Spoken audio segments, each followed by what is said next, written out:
Очень շուտ։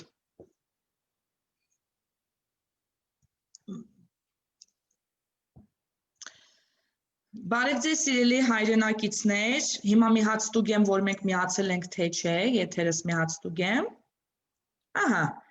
միացել ենք, կներեք մեզ ուշացման համար սիրելի հայրենակիցներ, տեխնիկական խնդիրներ կար, երևի չեք հավատա, բայց պատկերացրեք Ամերիկա Միացյալ Նահանգներում հովարային անջատումներ եղավ։ Իմ ինտերնետը եւ իմ լույսերը, ամեն ինչը անջատվեց։ Մի պահ ես նույնիսկ չհասկացա ինչ կատարվեց, հետո հասկացա, որ հովարային անջատումներ են, հիշեցի այն 90-ական թվականներին ցուրտումուտ տարիները, գնել ջան, դու այս ժամանակ փոքր ես եղել, չէ՞, ինչ տարիքի ես դու, տարիքդ ինչքան է։ Ես 41 տարեկան եմ, փոքր եմ եղել, 9, 10, 11, 12, 13 տարեկան, այդ մի 4 տարիներ, բայց բավականին այդ օրերին աշխատել եմ։ Դու ինձանից ոչ միայն հիշում եմ, այլ գործողություններս էլ եմ հիշում, թե ինչերով էի զբաղված այդ տարիներին։ Սպասի գուշակեմ, փետ ես կոտրել, չէ, հացի հերթերը հիշում ես, որ գնում են գիշերով հացի հերթ ենք կանում։ Մեր տան հաց առնողը ես եմ եղել այդ վատ տարիներին։ Ինչն ես դու եղել։ Տան հաց առնող, հաց հայթայթողը։ Իմիջայլոց ասեմ ես էլ, նմանապես ես էլ եմ մեր տան հացի գնացողը, ջուր կրող 8-րդ հարկ ենք ապրում, ջուր էի կրում տանում վերև, հետո հացի հերթի էի գնում առավոտը ժամը 6-ին։ Հիշում եմ, որ նույնիսկ 9-10 տարեկան երեխա եմ եղել այդ ժամանակ, ես կացինով փայտ էի կոտրում, փեջ էի վառում, հիմա ես մտածում եմ իմ երեխես ասենք 9 տարեկան է, հիմա իմ երեխեն կարող է կացինը վերստի փայտ կոտրի, ես սարսափում եմ մեր։ Հա, բայց մենք այդ արել ենք էլ այն ժամանակ։ Կյանքը ոնց որ ասում են ամեն ինչ սովորեցնում է մեզ։ Գնել իմիջայլոց սիրելի հայրենակիցներ, իմ հյուրն է Գնել Սարգսյանը, ձեզ քաչ ծանոթ, բոլորդ իրան հետևում եք, ճանաչում եք, եթե չեք ճանաչում, ապա հիմա կճանաչեք, շատ հայրենասեր, շատ նվիրված անձնավորություն, ես երկար ժամանակ հետևում եմ իրան, իր գործողություններին եւ ուղղակի հիացած եմ Գնել ջան, ասեմ, որ քեզ սիրում եմ նաև որպես դերասան, նա նույնպես դերասան է եւ ոնց որ ասում են այն լավ դերասաններից է, որ չեն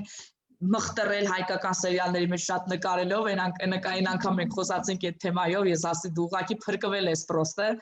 այդ սարսափելի որակի սերիալների պես նկարվեց, բայց Գնելը մասնագիտությամբ դերասան է, նա շատ լավ անձնավորություն է եւ ես նրան այսօր հրավիրել եմ մեկ այլ նպատակով, քանի որ Գնելը անմիջական մասնակցություն է ունեցել պատերազմին։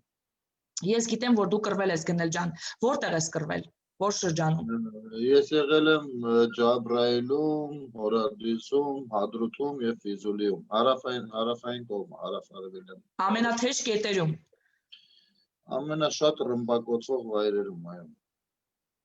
Ես չեմ ուզում պատկերացնեմ ինչեր տեսած կլինես եւ չեմ էլ ասի, որ դու կիսվես դրանց մասին, անկեղծորեն, որովհետեւ չեմ ուզում, որ դու հիշես, բայց կուզենամ, որ մենք հիշենք մի քիչ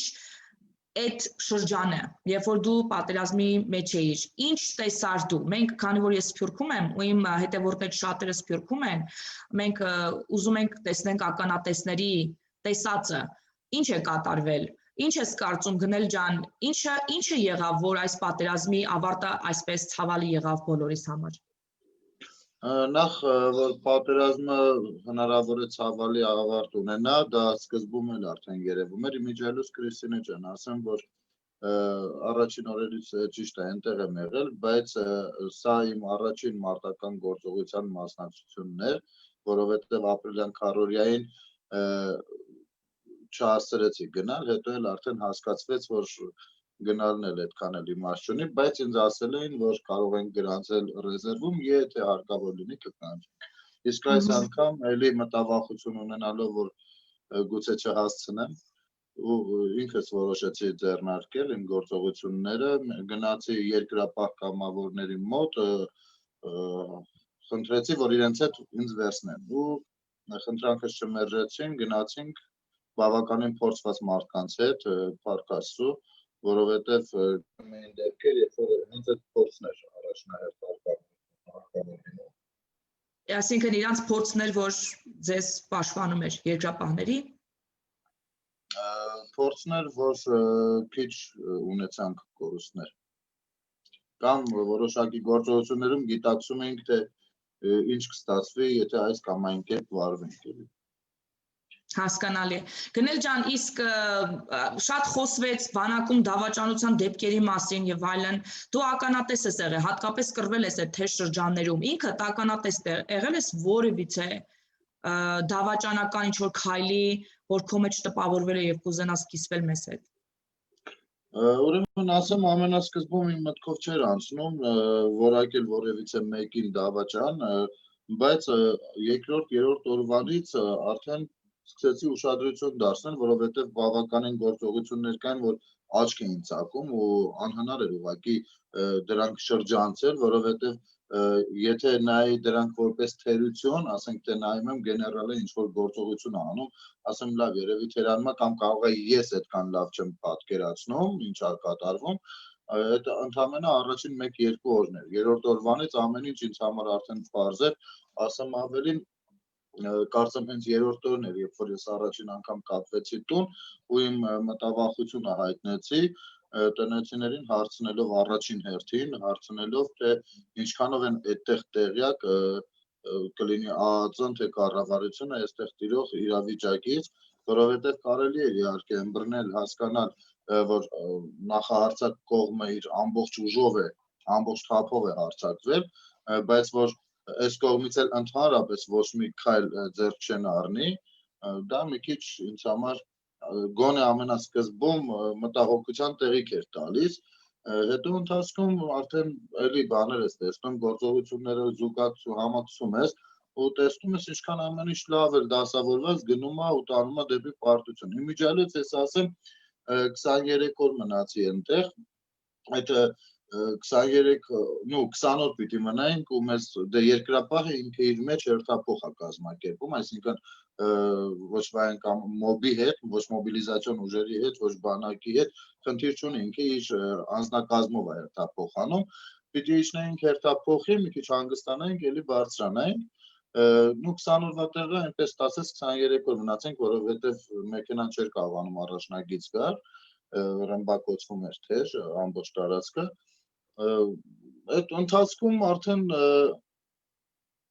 ամեն դեպքում հույսս չէի կորցնում, ասում եմ երևի ծրագրավորում են ինչ-որ պլաններ կա հակահարձակման, որովհետև հակահարձակման գործողություններ վստահ եմ կարելի էր իրականացնել գոնե 20 օր անց։ Հետո մտածում էի լավ, երևի այդ հակահարձակման գործողությունը դե ամեն դեպքում լավատես ես փորձում լինել, հակահարձակման գործողությունը երևի այնքան ծավալուն լինի ու այնքան ասենք մի քայլով որոշեն ավարտել, Եղավ այդ հակահարձակ գործողությունը։ Մինչև այսօր հույս ունեմ, որ հակահարձակում կլինի գոնե դիվանագիտական հարցությունում։ Իսկ ինչ ես կարծում, ում մեղքով չեղավ այդ հակահարված գործողությունները։ Ոչ միայն խոսքը հակահարձակման մասին է այստեղ, նո հակահարձակում ես այս դեպքում, հա, այդ բառն եմ օգտագործում, բայց երկրորդ մասով, տարբեր բաներից մասին չեմ մտածում։ Մտածում էի գոնե կլինեն լուծումներ, լավ, մենք կռվում ենք ոչ թե Ադրբեջանի ունեցածի հետ միայն, այլ նրան օգնում է Թուրքիան, Իսրայելը, չգիտեմ, Պակիստանը, մի խոսքով, էլ չխոսենք Եվ ահաբեկիչներ, այո, ահաբեկչական խմբերի մասին, լավ, այս բոլորը կռվում են ու բավականին բարդ է հիմա մեր մոտ իրավիճակը, այս դեպքում ես մտածում էի երևի այն պրոքսի պատերազմի սիստեմը սկսեն ավելի ճիշտ օգտագործել, այսինքն փոքր խմբերով փորձենք անցնել թշնամու թիկունք ու այնտեղ որոշակի գործողություններ ծավալենք, որովհետև իրենք հիմնականում կենթանի ուժը շատ քիչ էին օգտագործում էին ավելի շատ տեխնիկան, իսկ տեխնիկան շրջանցել պիտի որ հնարավոր լիներ, էլի, թեկուզ հենց նույն մարդկային ուժով, ամեն դեպքում գոնե մեր հետախույզները, եթե ամեն խմբում 5-10 հոգանոց ջոկատներ ձևավորվեն ու լիներ գոնե մի հետախույզ, հաստատ տղերքը բոլորն են պատրաստ էին լուրջ գործողությունների անցնելու, այսինքն կարող է դառնալ պարտիզանական կռվի նման ինքը մաշացնող պատերազմ ու երկարատև ու ամեն ինչ տանում էր հենց դրան իմիջիայլոց, ամենասկզբում կարծեմ այստեղ էլ խոսակցություններ եղել են, որ մենք մտնում ենք երկարատև պատերազմի փուլ, ես դա հասկանում եմ այդպես, բայց ամեն դեպքում լուրջ ոչ մի գործողություն չի իրականացվել, ամեն մեկը պաշտպանվել է։ Դնել ջան, ուզում եմ, որ անկեղծ պատասխանես։ Ինչ ես կարծում, ինչի չի կատարվել։ Դա կառավարական հրաման է եղել, ավելի վերևից է կառավարվել, թե դա եղել է բանակի մեջ վերևներից հրահանգված, թե դա եղել է հրամանատարների անձնական նախաձեռնությունը, որ դու ինչպես ասեցիր, տարել է այս պատերազմի այս ավարտը ունենալու այս ընթացքին։ Երրորդ տարբերակը միանգամից բացառենք կամ միացնենք առաջին տարբերակին, որովհետև երկրորդ տարբերակում, եթե ասում ենք վերևից ինչ-որ բաներ, չէ, ես դրան հակված չեմ, որովհետև վերևիցը այսօր հասկանում ենք այսօրվա կառավարությունը, չէ, պատերազմի ժամանակ գործող կառավարությունը, բայց գեներալների 90%-ը իհարկե շատ վատ է, երբ որ զինվորականը զբաղվում է քաղաքականությամբ, բայց հասկանալի պատճառներով մեր համահայկական հեղափոխությունից հետո իրենք միշտ դրսևորել են իրենց դեմ Նիկոլ Փաշինյանի ու իր կառավարության դեմ, արտահայտվել են պարզ դրա մասին միշտ, ընդհուպ միջև ես կարող եմ օրինակ բերել Վիտալի Բալասանյանը, ով որ նախագահի ընտրությունների թեկնածու էր Արցախում հենց անցյալ տարի ու ամենահասարակ հարցին լրագրողի, թե ինչպես է տեսնում Արցախի ապագան, նա ուղիղ տեքստով պատասխանեց, ասեց մենք Արցախի ապագան տեսնում ենք միայն Ռուսաստանի կազմում։ Ես կրկնում եմ, սա ոչ թե իր ասածից վերցրած իմ պատկերացումն է, այլ ուղիղ այն նախադասությունն է, որը ասել է նա ու ես կրկնում եմ հիմա։ Ու Վիտալի, ասեմ այսպես, ուրեմն Արցախի իրականությունը մի փոքր այլ է Երևանյան իրականությունից, մենք սխալ ենք անում, երբ որ դատում ենք այստեղ նստած կամ ուրիշ տեղում նստած։ Արցախի իրականությունը այլ է, այնտեղի ավանդույթները նիստուկածը այլ են։ Ուրեմն ես իմ կարծիքով տեղի ունեցել ցանցային դավաճանություն հանուն պարտության, որը կբերեր նրանց իշխանության։ Ցանցային դավաճան, այսինքն ոչ թե դավաճանելին 5 հոգի, մի հոգի, 10 հոգի, այստեղ քանակը չի կարևոր։ Ցանցային իրենք համախմբված աշխատել են, համախմբված անգամ կան ու կարող է այդ ընթացքում շատերը կամա թե ակամա են եղել դրա մասնակիցը, բայց այդ ամեն ինչը ես վստահ եմ ուղղակի, ինչքան էլ որ սա իմ կարծիքն է, իմ կարծիքը այս դեպքում միևնույնն է ավելի կարծր է, որ այս ամեն ինչը ղեկավարվել է, կառավարվել է կոնկրետ մի տեղից, որ տեղի անունը կարելի ասել Ստեփանակերտ կամ Ստեփանակերտի տարածքներին հարող բունկերն է, որտեղ որ շատ էին գտնվում իմ նշված մարդիկ, սկսած Մոսեից, ով որ չգիտես ինչի ելույթ է ունենում հետո, ասում է բա Նիկոլ Փաշինյանը, չէ, իսկ դու գեներալ ես մի ամբողջ, իսկ քո գործողությունը որն է եղել։ Չէ, բանակ եք ղեկավարում դուք վերջի վերջը, գալ ու կառավարության վրա գցել մեղադրեմ, դա մի փոքր կներեք, բայց սա ես մի քիչ թերահաս մարդու արտահայտություն եմ համարում, մանավանդ որ Մոսեին շատ լավ ճանաչում եմ դեռ մարդու բանից, երբ որ ես 97-99 թվականներին ծառայում էի Արցախում, իմիջիալոց ասեմ, այնտեղ մի քանի չաստ եմ տեղափոխվել, տենց է ստացվել ինձ մոտ ու իր ենթակայության տակ եմ ստիպված եղել ծառայել, ես կարող եմ բաներ պատմել, որ ոչ մեկի անգամ երևակայությունների մեջ դա չի կարող։ Պատմի, ուզում ենք չտեղավորվի, պատմի, մենք հենց այդ ենք ուզում իմանալ։ Օրինակ Մոսին, երբ որ եկավ Ասկերանի պոլկ, արդեն կամանդիր պարկա, միջև դա ինքը Մարտունու բանն էր, Զորամասի հրամանատարներ, կներես, որ ես բառերը կոչումները ռուսերեն եմ ասում, մեր ժամանակ դեռ ընդունված է ռուսերեն ասել, դրա համար հայերեն։ Չէ, դու ասա, մենք ընդունում ենք էդի, գնել ջան, ասա։ Առաջին թե երկրորդ օրը ամբողջ չաստին Զորամասին շարեց, մի 3 հոգի ինչ-որ դանդաղ էին մոտենում, ուղղակի, որպես չաստի հրամանատար, բոլորին պարկացրեց պոլի, ասֆալտի, ու ստիպել է, որպեսզի սողալով, դրան ասում ենք պապլացուսկի, սողալով դրան ճաշարեն հաց ուտելու։ Ամբողջ 3000 հոգանոց զորագնդին։ Այսի պատերազմի շրջանում։ Չէ, ծառայության եմ։ Ծառայության շրջան, հա։ Սա ես ամենապրիմիտիվ բանն եմ ասում, երևի դրանով ինքը փորձում էր մեր մարտական ոգին բարձրացնել, չգիտեմ, իր մասնագիտական տվյալների։ Կամ էլ հակառակը կոտրեր։ Ես դրա համար ճակերտներով եմ դա ասում, էլ չասեմ, թե Արցախում ինչ գնդեր են եղել, իմ ամենավերջի տեղը, որտեղ որ ես ծառայել եմ, դրա մասին ոչ մի տեղ տեղեկություն չկա, այնտեղ եղել են շատ քիչ զինվորներ, ես չեմ ուզում հիմա բարձրաձայնեմ, ես այդ քաղաքակարգը փայլում եմ մինչև վերջ ու օգտագործելու եմ ամենակարևոր տեղը, որտեղ որ խաթարվել է մարդու հայրենիքին ծառայելու իրավունքը։ Ես այդտեղ եմ վերջում ծառայել, ու այդ տեղի անունը հիմա չեմ բարձրաձայնի, մանավանդ որ այդ տեղը արդեն ինչպես է խաթարվել այդ իրավունքը։ Ինչպես։ Ինչպես է խաթարվել այդ իրավունքը, ինչ արվել կոնկրետ։ Դե դա թող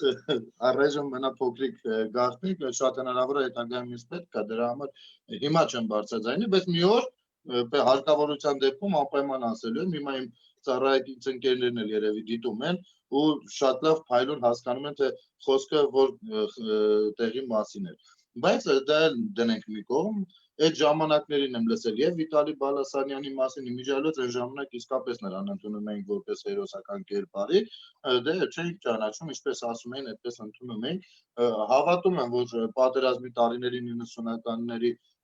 կարող է լավ կրվել ու այդպես հերոսի կոչում ձեռք բերել, բայց ամեն դեպքում արգելի Քրիստին է։ Ես միշտ ասել եմ, եթե այն հերոսը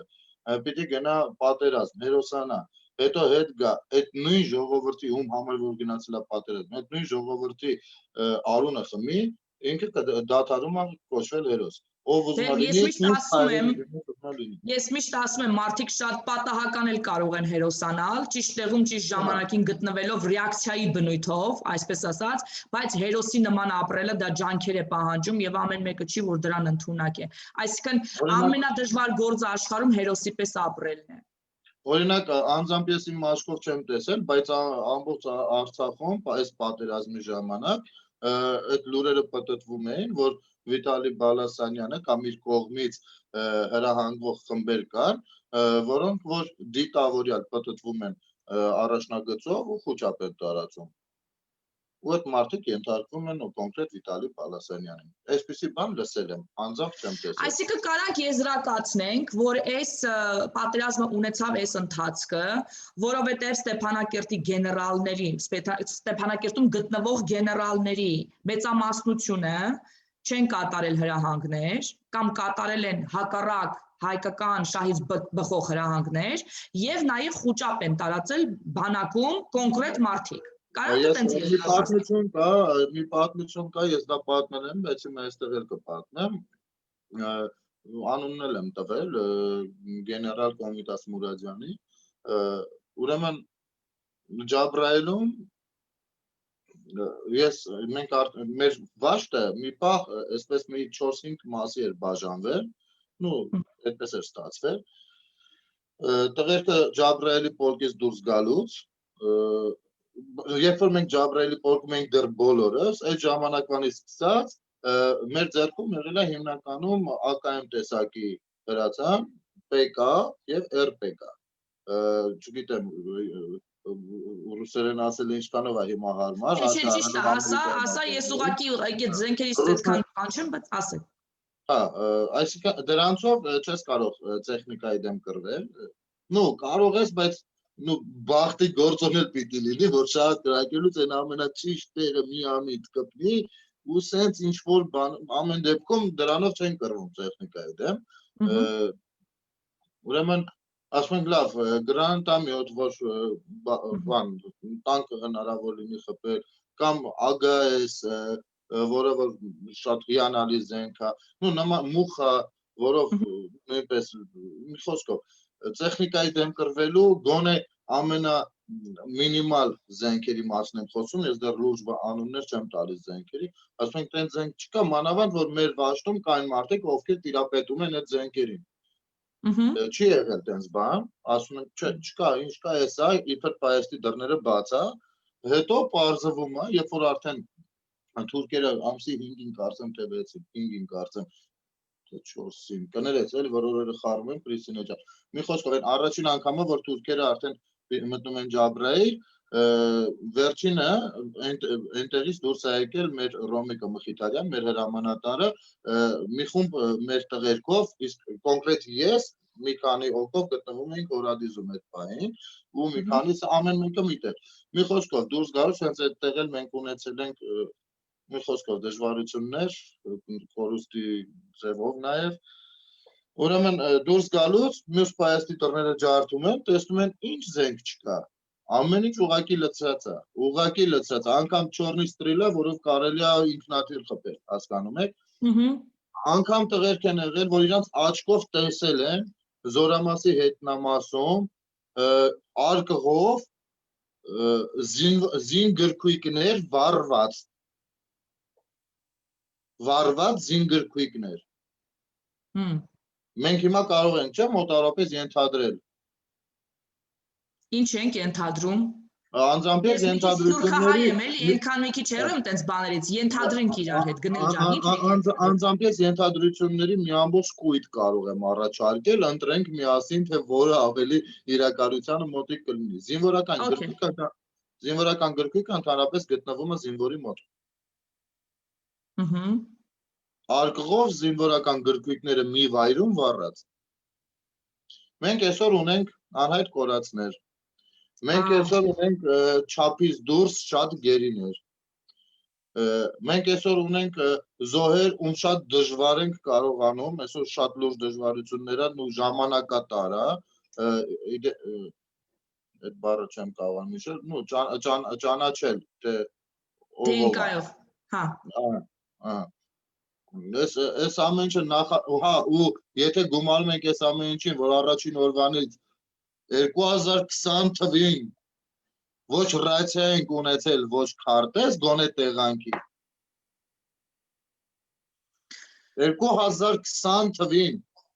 ռացիա։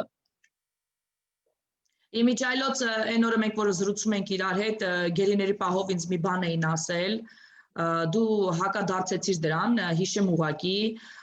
երբ որ ես ասեցի, ինձ ասել են, որ մեր տղաներին, ասենք 30-40 ադրբեջանցիներ կարողացել են 30-40 հոգի գերի վերցնեն, այդքան մենք անպատրաստ ենք եղել, մեր բանակը, դու ինձ հակադարձեցիր ու ասեցիր, չէ, մեր տղաները պատրաստ են եղել, բայց այս հարցը կարելի է դիտարկել ուրիշ տեսանկյունից, ինչպիսի ինֆորմացիա են նրանց տվել, որ նրանք գերի են ընկել։ Այսինքն, եթե 40 հոգի ադրբեջանցին գասա 40 հոգի հայի վրա, ուն հետևից դու չգիտես թիկունքդ ով է, քեզ ինֆորմացիա հայը չի տվել, դու չգիտես թիկունքից քանի հոգի կամ քեզ ասել են թիկունքից առաջից շրջապատված ես 1000 հոգյանոց զորքով, այդ ժամանակ դու ասացիր, որ գերի վերցնելը այդ էլ այդքան էլ բան չի, այսինքն ստեղ ոչ թե զինվորի պատրաստականությունն է, այլ ինֆորմացիայի մանիպուլյացիան, որով կարողացել են մեր տղաներին խաբեն։ Հիմա որ ռացիայի մասով դու ասում ես, իմ համար պատկերը սկսում է հստակեցվել, այսինքն հնարավոր է, որ ռացիա դիտմամբ չեն տվել զինվորներին, որպես նրանք տեղեկացված չլինեն, մտածեն շրջափակման մեջ են եւ հանձնվեն այլիչ թիկունքում հնարավոր է եղել են մեր տղաները եւ կարան դրանք գերի չլինեն։ Քրիստինե ջան, իլերում են հենց այդ խոսակցությունը, ես ասեմ, փառք ու պատիվ իսկապես բոլոր մեր զինվորներին, որովհետեւ այս պատերազմը ցույց տվեց, որ մենք ունենք հրաշալի զինվորներ եւ ցավոք սրտի չունենք հրամ կազմ կամ ապիկար գեներալներ, այո, կամ որպեսի հանկարծ վիրավորած չլինեմ, որովհետեւ կային հրամանատարներ, ովքեր անձնուրաց կերպով ուղակի զինվորի կողքից մի քայլ անգամ չեն արել, բայց ցավոք սրտի նրանք կամ քիչ էին, կամ հենց առաջին օրերից արդեն պրիցելի տակ էին։ Այսինքն նրանց ապրելու հավանականությունը արդեն իսկ ամենասկզբից փոքրացել էր, այնինչ թիկունքում խելքից դուրս շատ գեներալներ ունենք։ Ես հիմա հասարակ հարց եմ տա, եկեք պաշտպանության նախարարության կայքը մտնենք, տեսնենք մենք քանի զինվոր ունենք ու քանի սպա։ Ամեն 3 զինվորի վրա մի սպա կա։ Ու այդքան աշխատավարձ ստացող, ամենակիչն ես ուռճացրած տիվ եմ ասում, դեռ կարող ամեն երկուսին մի սպա հասնել, անոմալ երևույթներ գոյություն ունեն, ու այո 40, հիմա ես ասեմ, կենթանի ուժ որպես, որ թուրքերը գալիս էին, Քրիստինե ջան, դուք չեք պատկերացնի, ոնց էին տղերքը կայտարանում, հեսա թուրքերը գալիս են, որ լսել ենք, որ բոյա լինելու, էլի կռիվ ալին, որ հազիվ մեր ավտոմատները մեզ պետք է լինելու, հասկանում եք, ու ինչ հրմշտոց էր սկսվում, ով պիտի մնա թիկունքում, ով պիտի կռիվը տա, հետո էր մյուսը կռիվ էր սկսվում հայերի մեջ, այսինքն ու հազիվ թուրք է գալու։ Հասկանում եք, որովհետև շատ քիչ է իրենք կենթանի ուժ օգտագործում, հիմնականում ժամը երևի մի $10 միլիոն արագությամբ կարկուտ էր թափվում գլխներից ու խառը խշտի։ Իմիջիայլոց իրանք առաջին 1-2 օրը մաքսիմում որ կարողացել են շատ ճիշտ կերպով կրակել, որովհետև դրանից հետո ընդհանրապես ուղղակի խառը լցնում էին։ Որ ոնց չլինի կկպնի այս բանով, էլի։ Միշտ չէր իմանում, էլի, որ կողմ կարելի է գնալ, որպեսզի չմնար սնարյադի տակ, որովհետև, ասենք, օրինակ 5 կռվողները ասում են, եթե այստեղ սնարյադ է ընկել,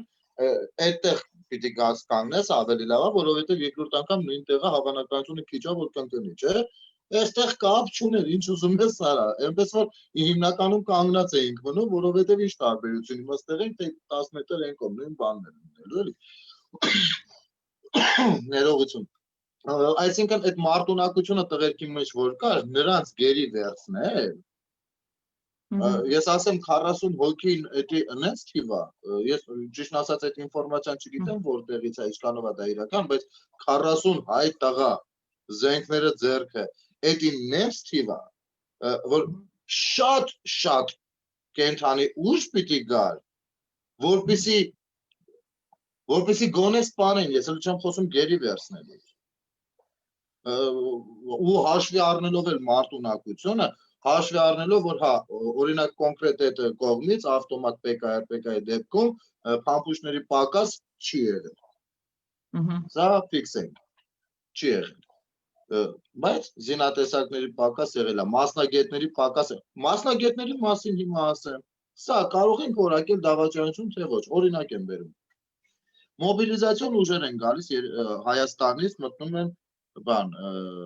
Արցախի տարածք, կոնկրետ Ղուբատլուի տարածքում, որտեղ որ կանգնած է այդ գեներալի անունը, Քոչունց, գեներալ Քոչունցը, ով գրուզավիկով եկած մոբիլիզացիոն ուժերին ուղղակի, բարև ձեզ, այն զենքը բարձրացեք, ուղղակի տանում է առաջնագիծ, առանց գոնե մի հատ հարցնելու, կարող է մեջներդ ֆագոտչիկ լինի, կարող է մեջներդ չգիտեմ, 1000 ուրիշ զենք գոյություն։ Մասնագիտացված մարդիկ, այո, որ կարելի ավելի խելացի։ Ուղիղ առաջնագիծ ԱԿՍ-ով։ Սա, ասենք, պարտադիր է գեներալ լինել կամ զինվորական, որ հասկանալ, որ դա հիմնարություն է։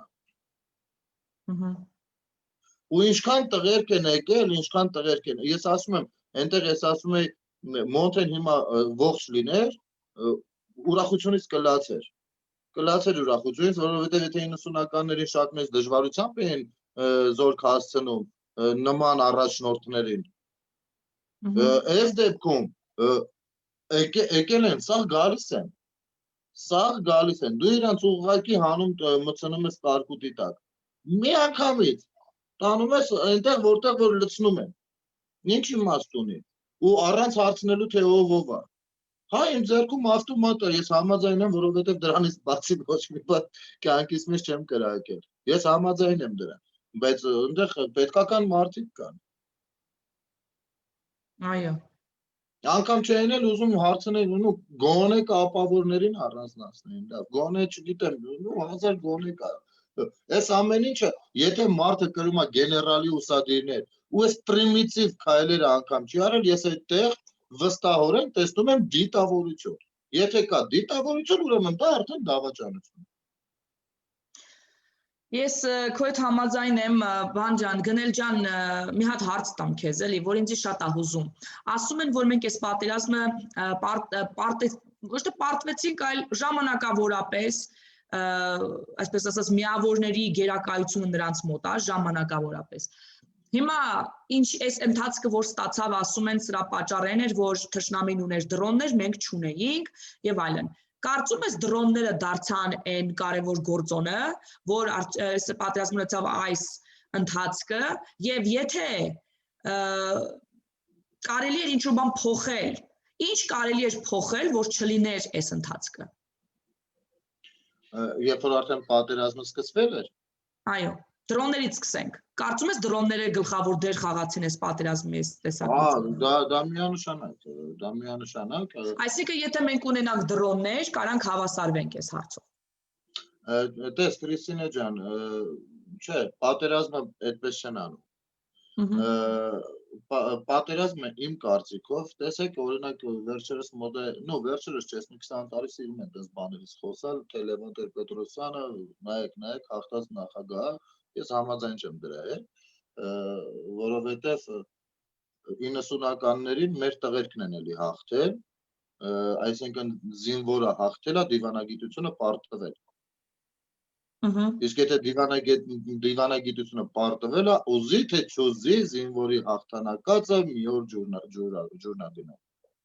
Այս դեպքում ցավոք սրտի մեծ զոհերով։ Ուրեմն մեր դիվանագիտությունը պարտվել է դեռ 90-ականներին։ Դրանից հետո, եթե մենք փորձենք գտնել մեղավորներ, առաջինը ես կմեղադրեմ մեզ բոլորիս։ Մենք եղել ենք շատ վատ քաղաքացիներ մեր երկրի համար։ Մենք չենք եղել հետևողական։ Իմիջիայլոց ցավոք սրտի ես պիտի ասեմ, որ հիմա էլ նկատվում է նման տենդենց, օրինակ, սա գիտենք, որ ինչ-որ խոսակցություններ կա, գումարներ են արանքը կորել, ինչ-որ տեխնիկաներ են արանքը կորել, ինչ-որ օգնություններ են արանքը կորել, ես ճիշտ է, ամեն ասեկոսե չեմ ընդունում հենց հալածի ուղի տեղ, բայց որ նման բաներ կա, դրան հավատում եմ, որովհետև գոնես պատերազմում ընդհանուր առմամբ վատ չէր հասնում համեմատած, բայց միևնույնն է էլի արանքը ինչ-որ կորած բաներ կա։ Հիմի օրինակ, X մարդը ինձ ասում է, սենց բան ա կորել։ Ասում եմ, ախպեր, իսկ ինչի չես գալիս եմ գնես հետևից։ Ասում դրա ասենք ու որտե գնաց գտնես ում բա։ Մենք դրանով արդեն դնում ենք առաջին անկյունակարը վաղը էլի պարտվելու։ Որովհետև,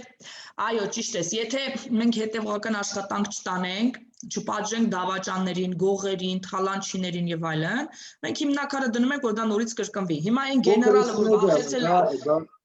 դա միշտ չի, որ կառավարության գործառույթն է, դա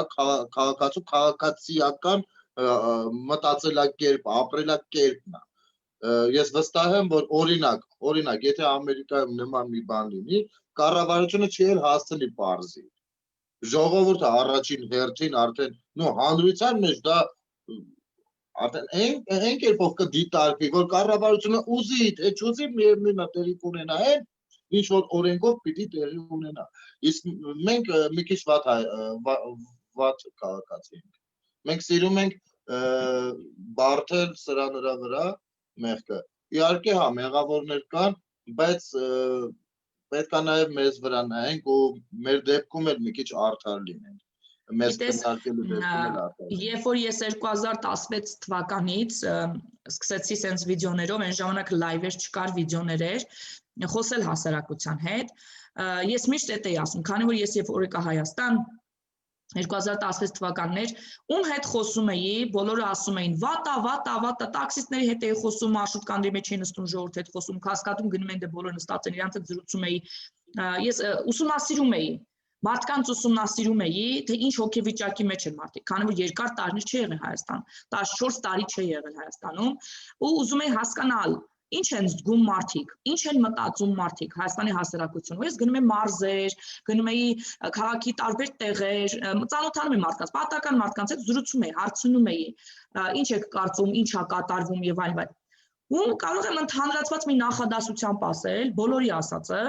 որ շատ վատ է, ահա որ վատ է Հայաստանի վիճակը, եւ քաղաքական, եւ տնտեսական, եւ բարոյական, եւ օրինական, ամեն տեսակ, ամեն ոլորտում, չկա տենց ոլորտ, որ լավ է, բայց մենք ոչ մի բան չենք կարող անենք, ուղղակի անհույս է այս սիտուացիան։ Այսինքն շատ անհույս վիճակ էր։ Ու ես ինձ համար դա, գիտեք, երբ որ մարդը հույսը կորցնում է, արդեն պարտված է։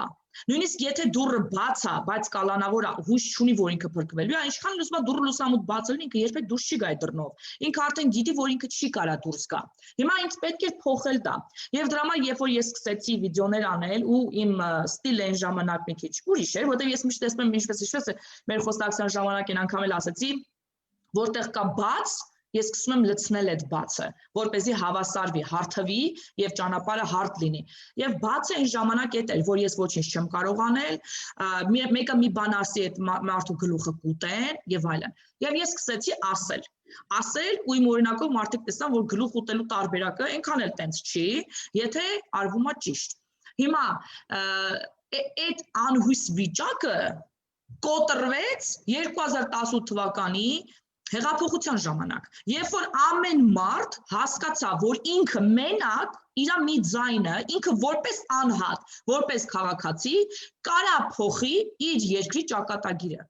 Լինելով հետևողական, լինելով միասնական, լինելով հետևողական եւ լինելով գաղափարական։ Այսինքն չարեցի, որովհետև իմ խանութին ձեռից վերցրել են, չարեցի, որովհետև համալսարանում ինձանից կաշառք են ուզում, չարեցի, որովհետև ինձ աշխատանք ընդունելու համար են կաշառք ուզում, չարեցի, որովհետև ասենք ես այսօր, չգիտեմ, հարևանիս հետ խնդիր ունեմ, արեցինք, որովհետև բոլորիս համար, բոլորիս ուզածը գաղափարականներ, մենք ուզում ենք կերտել ուրեմն դեմոկրատական, մաքուր, իրավական Հայաստան։ Այսինքն միավորվեցին գաղափարի շուրջ եւ ամեն անհատի ձայնը ամեն մեկը կարեւորություն ներկայացրեց։ Հիմա որ գալիս ենք հասնում ենք այս պահին, հա, այս իրավիճակին։ Երբ որ մարդկանց մեջ խոճապ են դնում, ուրեմն բանակի մեջ, այսինքն կոտրում են միասնականությունը, այսինքն կոտրում են մարդու գաղափարախոսությունը։ Երբ որ ասում են, որ հողերը հանձնել են, այդ մարդու մոտ արդեն սկսում է հասունանալ անհույս վիճակ, որ ինքը ինչ պիտի անի, ինքը որպես անհատ արդեն չի կարող ոչ մի բան փոխի, քանի որ արդեն ամեն ինչ հանձնված է։ Այսինքն իմիջայլոց մեկից շատերը հենց դրա պատճառով էլ հետ վերադարձան, որովհետև տեսնում էին, որ հա, եթե մենք ունենք ուղիղ մեր վաշտի հրամանատար, ով իսկապես իր գործը փայլուն է կատարել ու շարունակում կատարել, որովհետև այս պահին էլ նա գտնվում է դիրքերում, խոսքը Ռոմիկ Մխիթարյանի մասին է, գտնվում է դիրքերում, իսկ ձյունն էլ իր գործը արել է, միևնույնն է հասնում ամեն ինչը տեղում պահել, կարգավորել, չնայած ամենատարբեր խնդիրներին, այդ պատերազմյան խնդիրներին, դա էլ իր յուրահատկությունները ունի, ամեն դեպքում ընդհանուր հրամկազմին չվստահելով շատերը հետ եկան, ոչ թե փախան, այլ լքեցին, հետ Դե որ հանձնված է, ինչ անենք, էլ մնանք։ Երբ կռվողի հոգին է բարձր, եթե հոգի կոտրված է, ինչ ուզում է տեղի ունենա, դու չես կարող կռիվ տալ, էլ չես կարող։ Զինվորի օգտակարության գործակցի այդ բանի մեջ ամենաառաջին տեղում սանդղակի մեջ, առաջին տեղում բարեհոգեբանական վիճակն է։ Հիմա Եվ տեխնիկական, չմոռանանք դրոնները, եւ տեխնիկական։ Զուգահեռ անցկացնենք այսօրվա իրականության հետ, տեսեք, այսօր ինչքան կեղծիքներ են լցվում, չէ՞ Facebook, հիմա դեռ հələ պատերազմ էլ չի, տունը նստած ենք, մեկ էլ նայում ենք էսի, էնի, ներվ են անում ենք, պահ լինում, շպրտում ենք հեռախոսը, դուրս ենք գալիս, չգիտեմ, ինչ ասես անում, դե պատկերացրեք, չնայած որ կարանք ունենք բոլոր հնարավորությունները ճշտելու տվյալ նորության իսկությունը, չէ՞։ Հիմա պատկերացնենք առաջնագծում, որտեղ որ դու ոչ մի ինֆորմացիայի իսկություն ճշտելու հնարավորություն չունես, ու այս նույն մակարդակի խառը խշտիկ բաներ են խոսում։ Ու ասեմ ավելի ֆիզուլիում երկու անգամ նես տարածվեց, որ մենք շրջափակման մեջ ենք, որ լրջությունը չպատկերացնեմ, բայց պարզվեց, որ տես բան չկա։ Մինչև կապ էինք տալիս, մինչև մեկնել մի 3 կիլոմետր է, որ արդեն էլ կապ չկա, պիտի ոտով գնալ ճշտել գար, մինչև գալիս էլ արդեն հասկանում ենք, որ ոչ մի բան ոտով ճշտելը ավելի հեշտ է, քան կապ հաստատելը, խայտարակ վիճակ։ Ասեմ Քրիստինե ջան, բանը պատմություններ կան, ինձ արդեն ոչ մի պատմություն չի զարմացնում, ուրեմն մի երկու օր առաջ երեք հենց ինձ պատմում է մեր ընկերներից մեկը, ասում ուրեմն ինֆորմացիա որպեսի ունենայինք կամ գիշերը կանգնելուց պարոլը իմանայինք, չէ, որպեսի մարդ գա հարցնես այդ գաղտնաբառը, ասում ուրեմն երկու հատ սար կար, պետք էր այդ երկու սարը անցնել, գնալ, ճշտել գար, ուրեմն ասում մի հոգի ունեինք, ով քայլելու հետ շատ սեր ուներ, ասում առաջին անգամ ասեցինք դե գնա ճշտ, գնում է հրաման է ճշտում, Հետո գալիս ասում են հա ինչ եղավ, ասում մոռացա։ Ասում եմ միացել գրած որ մոռացա։ Հասկանում հիմա ծիծաղելը ճիշտ ասում են անցյալի փուշը ներկային ուշն է, ինչ որտեղ կարող է սաժեմ, բայց սա ողբերգություն է։ Ողբերգությունը մի երկրում, որտեղ որ 30 տարի պատերազմի վտանգը օդից այսպես կախված է եղել գլխավերևումը։ Սա ողբերգ, սա ապուշություն է։ Սա չգիտեմ ինչ աստիճանի Սա գիտես ինչ բարո լինել, որպեսզի բանակաշինության փոխարեն բանակը ոչ թե ուտել, ուտում են դանակ պատարակաղով, գտալով, այլ լափել խոզի նման, այսինքն համ ուտել, համ կողքերից էլ թափել, հասկանում եք։ Այդ վիճակին են հասցրել այն մարդիկ, ովքեր որ այսօր ուզում են, որոշել են ինչ որ բաներ խոսեն։ Սա ողբերգությունը այնպիսի մի բանակը, որ այս չկա ռացիա, տարական ռացիա, այն պարագայում, երբ որ գեներալները ունեն բիզնեսներ, օլիգարխ են հանդիսանում, ունեն ոնց որ Սերյան Օհանյանը, որը տենց հերոսա ձևանում մի հատ էլ հայտարարություններ անում, մեկը լինի հարցնի, որտեղից քեզ այդ ամենը, երբ որ քո բանակը այս վիճակի մեջ է։ Հիմա կոնկրետ Սերյան Օհանյանի մասով ասեմ։ Սերյան Օհանյանի տղան ըստ ինֆորմացիաների, ըստ օդում կախված լուրերի, բայց բավականին հաստատված լուրերի, բավականին լուրջ մարդկանց կողմից, շատ կարևոր օպերացիա, որը կարող էր փրկել կամ որոշել պատերազմի որոշակի հատվածի ճակատագիրը, ելքը տվյալ սիտուացիայում, ինքը լինելով հրամանատար կամ փոխհրամանատար, այդ մեկը հաստատ չգիտե, տանկի մեջ նստած, Քրիստինե ջան, դու կին ես, խնդրում եմ, ամեն դեպքում փորձիր ինձ ասել, որովհետև անգամ դու կարող ես դրա պատասխանը տալ։ Ասենք, ոնց կարա մարդը տանկի մեջ նստած ոտքից հրազենային վնասվածք ստանա։ Կարող է տակից են կրակի գնել, ծակ են արել դրելով, տանկի մեջ նստած դե դեմ ասում էլի տանկը դրելով ես ուշ բազարում տվյալ օպերացիան, որը կոնկրետ Ջաբրայելի Ֆիզուլից Ջաբրայել տանող այդ ճանապարհատվածի, որ արդեն այնտեղ զաստավներն է, մի խոսքով, այդ հատվածում շատ լուրջ օպերացիա պիտի կատարվի, մարդը տանկի մեջ նստած ոտքից վիրավորվում է, իսկ իր հայրը նստած խոսում է Նիկոլ Փաշինյանի ծառայած լինել, թե չլինելու։ Հիմա, ախր որ խոսում եմ, ասում եմ պաշտպանում ես, բայց ես հարց եմ ուզում տալ, օրինակ, Գերմանիան եթե հիմա մտնի պատերազմի մեջ, որովհետև մեկը ճշտել է, Մերկելը ծառայել է, թե չէ։ Ախր բանակը պատերազմի ժամանակ ծրագիր, այդ ամեն ինչը ղեկավարում է Գենշտաբը, որտեղ որ միայն բարձր սպայական անձնակազմի ներկայացուցիչներ են։ Մի երկու օգել կարող է ԱԱՑ-ից լինեն։ Գիտես ես ինչ եմ կարծում, ես կարծում եմ, որ Նիկոլ Փաշինյանն իսկ ճիշտ ինֆորմացիա չեն տվել։ Եթե մենք ունեցել ենք այդպես տեսակ գեներալական մակարդակի դավաճանություն, ուրեմն ես կարծում եմ, որ նույնիսկ ճիշտ ինֆորմացիա չեն տվել։ Ես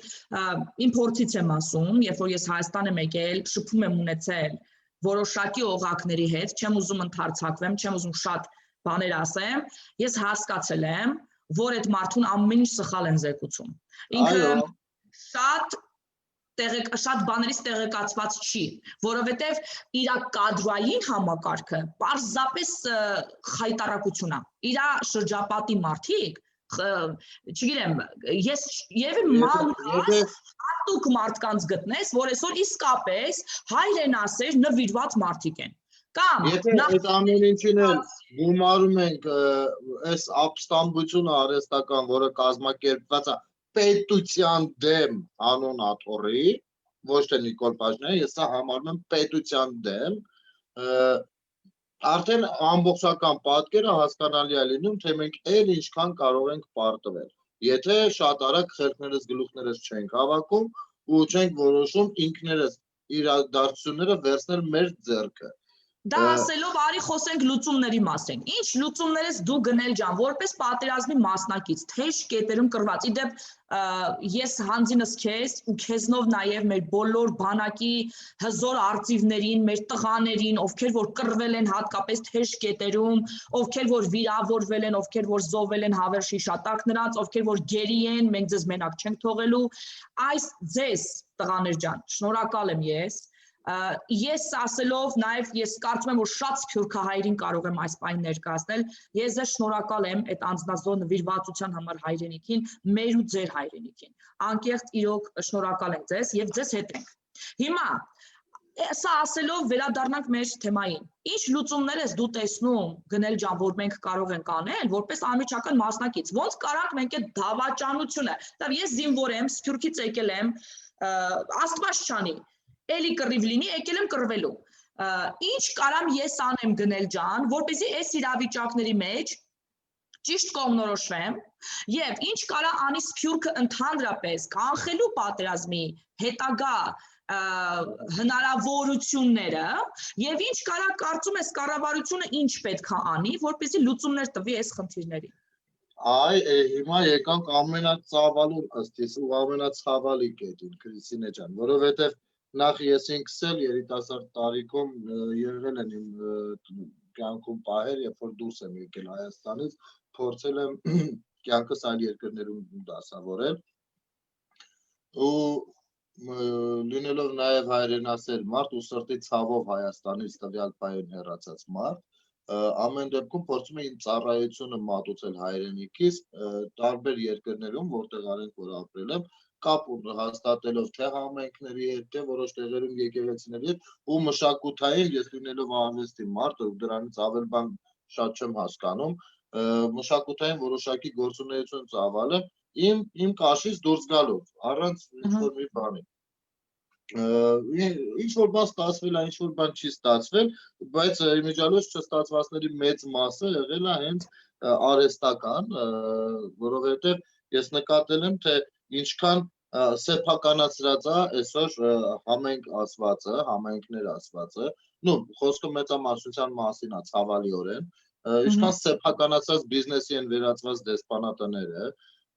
ու ինչքան մեկը մյուսի հետ չի համագործակցում ու ինչքան են մասնատում, բաժանում սփյուռքին, արհեստականորեն Մենք այդ կարող է չգիտակցենք, որովհետեւ մեկը մեզ չի ասում, գիտես ինչ, Քրիստինե Ալաջան, բանից Ռուսաստանի հայության հետ մի շփվի, որովհետեւ մեկը չի ասում, բայց մեր մեջ նստած է, որ չէ, էսի Ամերիկայի հայությունն է, էլի Ռուսաստանի հայությունն է, էլի Ավստրիա եւ այլն Ես կոտրեմ կարծրատիպերդ գնել ջան, ասած ասած շաքարով խոսքդ կտրեմ, հա մեջ մտնեմ մի հատ, այդ կոնտեքստում, քանի որ մենք ես դու ճիշտ ես, մենք հասկացել ենք դա եւ հիմա մենք փորձում ենք ստեղծել միասնության հարթակ։ Դրա համար Armenian National Association-ը մեր թիմը, հենց այդ թիմը ստեղծել է մենք համայնքների հետ իրար հետ համագործակցում եմ, ասեմ ավելին, Ամերիկա հայերի մեր թիմը շատ լավ համագործակցում է Ռուսաստանի հայերի մեր թիմի հետ եւ դա կրել բնույթ։ Մենք արդեն սկսել ենք նաև անդամագրել մարդկանց, հավաքվել բոլոր են հայրենասեր են, սերուցքը, հա են հայրենասեր են, նվիրված ու անկախ նրանից թե որտեղ են ապրելու, մենք պիտի միավորենք բոլորին։ Այդ ժամանակ դու կտեսնեք որ հենց նոր դու այդ լուրով ինձ հուզեցիր, որովհետև ես 20 տարի դրա համար կռիվ եմ տվել, 20 տարի իմ կյանքի կեսը նվիրել եմ դրան ու կռիվ եմ տվել, պայքարել եմ ինձանից դուրս տալով։ Ուրեմն այդ հարթակը շատ լավ է որ կստեղծվի, բայց ամեն դեպքում ես նախ Ռուսաստանի հայությանը կոչ կանեմ, որպեսզի համայնքային գործունեություններում ակտիվ լինեն, որպես կանոն Ռուսաստանում այնքան էլ շատ մարդ ներգրավված չի լինում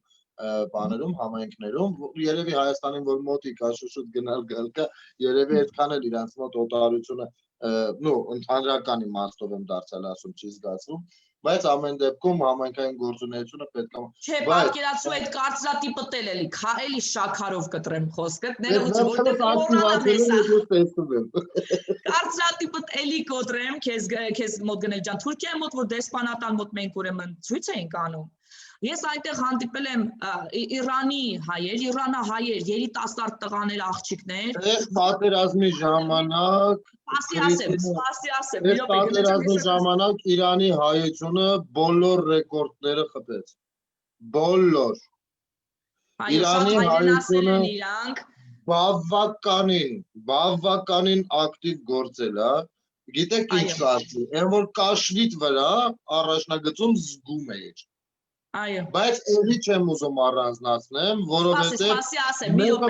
դուք տալով եք գնացել։ Այդ խոսքիդ համար եմ ասում, այդ որ ասում ես, որ քանի որ գնալ գալ կա հայաստանցիք մի քիչ ավելի սենսներ, օտարացած չեն։ Սփյուռքում այս տղաներից ոչ մեկը Հայաստանում չի ծնվել, երբեք Հայաստանում չի եղել, բայց այնքան նվիրված նստացույց են արել գիշեր, ասֆալտերին մեր հետ քնել են, մի ասես իրանահայ, բերութահայ, հայաստանցի հայ, ու շատերը այստեղ ծնված հայեր երբեք չեն եղել Հայաստանում, փոքր, ասենք ջահելություն 16-17 տարեկան, այն ձևով նվիրված, ուզում եմ ասեմ, գիտես ինչ, կարևոր չի որտեղ ենք ծնվել, կարևորը որ գիտակցում ենք, սա մեր հայրենիքն է, եւ այս հայրենիքով պայմանավորված մեր լինել չլինելու հարցը։ Այսօր իմ երեխան գիտակցում է դա։ Ու երբ որ ես ասացի, որ պատերազմը սենց ընթացք ստացի, դու պետքա տենայիր իմ 14 տարեկան աղջիկը ոնց էր լացում։ Նա երբեք Հայաստանում չի եղել, Հայաստանում չի ծնվել, բայց ոնց էր լացում, ասում էր հիմա մեզ հետ ինչ ա լինելու։ Այսինքն այս փոքր սերունդն էլ նույնիսկ կարծում, որ Հայաստանը եթե չունենա պետականություն չլինի, Սփյուռքը լուծվելու է, հալվելու է հասարակության մեջ ամբողջ աշխարհի եւ մենք մեր ազգությունը կորում է։ Այսինքն հասկանում եք, այդ պատասխանատվության զգացումը բացարձակ բարձր է Սփյուռքի մոտ։ Եվ ճիշտ է, մեծ լայն մասը դեռ, այսպես ասած, թմբիրի մեջ է, զարթնացնել է պետք իրանց, բայց ասել, որ ծնված չեն Հայաստանում, չէ, այսօր անենց հայեր կան, որ 4-րդ սերունդ են որովհետև շուտ գնում են, գալիս են Հայաստան գնում են, դրա համար այդքան այդ հակառակ կարգած իմաստով է ասում, բայց ինչ է ուզում ասել, էլի միտքս բերեմ իր տրամաբանական ավարտին կամ ուղղությանը, ուրեմն այս պատերազմը կարող է ես կիսախելագար մարդու տպավորություն թողնեմ Քրիստինե ջան, բայց որոշակիորեն ապացուցեց, որ մենք կարող ենք ջարդեց են կարծրատիպը, որ Թուրքի դեմ կռվել չի լինի, որը որ մեզ մոտ 100 տարի կերակրել են այդ ստով։ Մենք Թուրքիայի հետ, ես հենց կոնկրետ Թուրքիայի մասին եմ խոսում, ոչ թե Ադրբեջանի, որովհետև Ադրբեջանին լուրջ չեմ էլ վերաբերվում, չեմ էլ կարծում, որ կա մի զինվոր կամ անգամ մի երկիր, ով լուրջ է նրան այսօր վերաբերվում։ Ադրբեջանը հուլիսյան պատերազմով պարզ դարձավ, որ իրանց բան չի ներկայացնում, եւ եթե իրան չմիացնում։ Ես այն մարդկանցից եմ, որ համոզված եմ, որ Թուրքիայի հետ անգամ պատերազմի դեպքում մենք ունենք բոլոր հնարավորությունները պատվով տվյալ պատերազմից դուրս գալու, չեմ ասում հեշտությամբ, բայց պատվով դուրս գալու, եթե այդ միասնականությունը ու ներուժը ճիշտ համակարգողներ ունենան։ Օրինակ, ամենապրիմիտիվ օրինակից սկսեմ։ Մենք Ջաբրայելի կողմն ենք, եկավ արկղով դեղորայք, թիկունքից։ Դե սնունդ էին բերել, բան հետել տենց ոնց որ ասին ես մի արկղներ դեղորայք ա, նայում ենք հիմնականում մրցակցության դեղեր, դա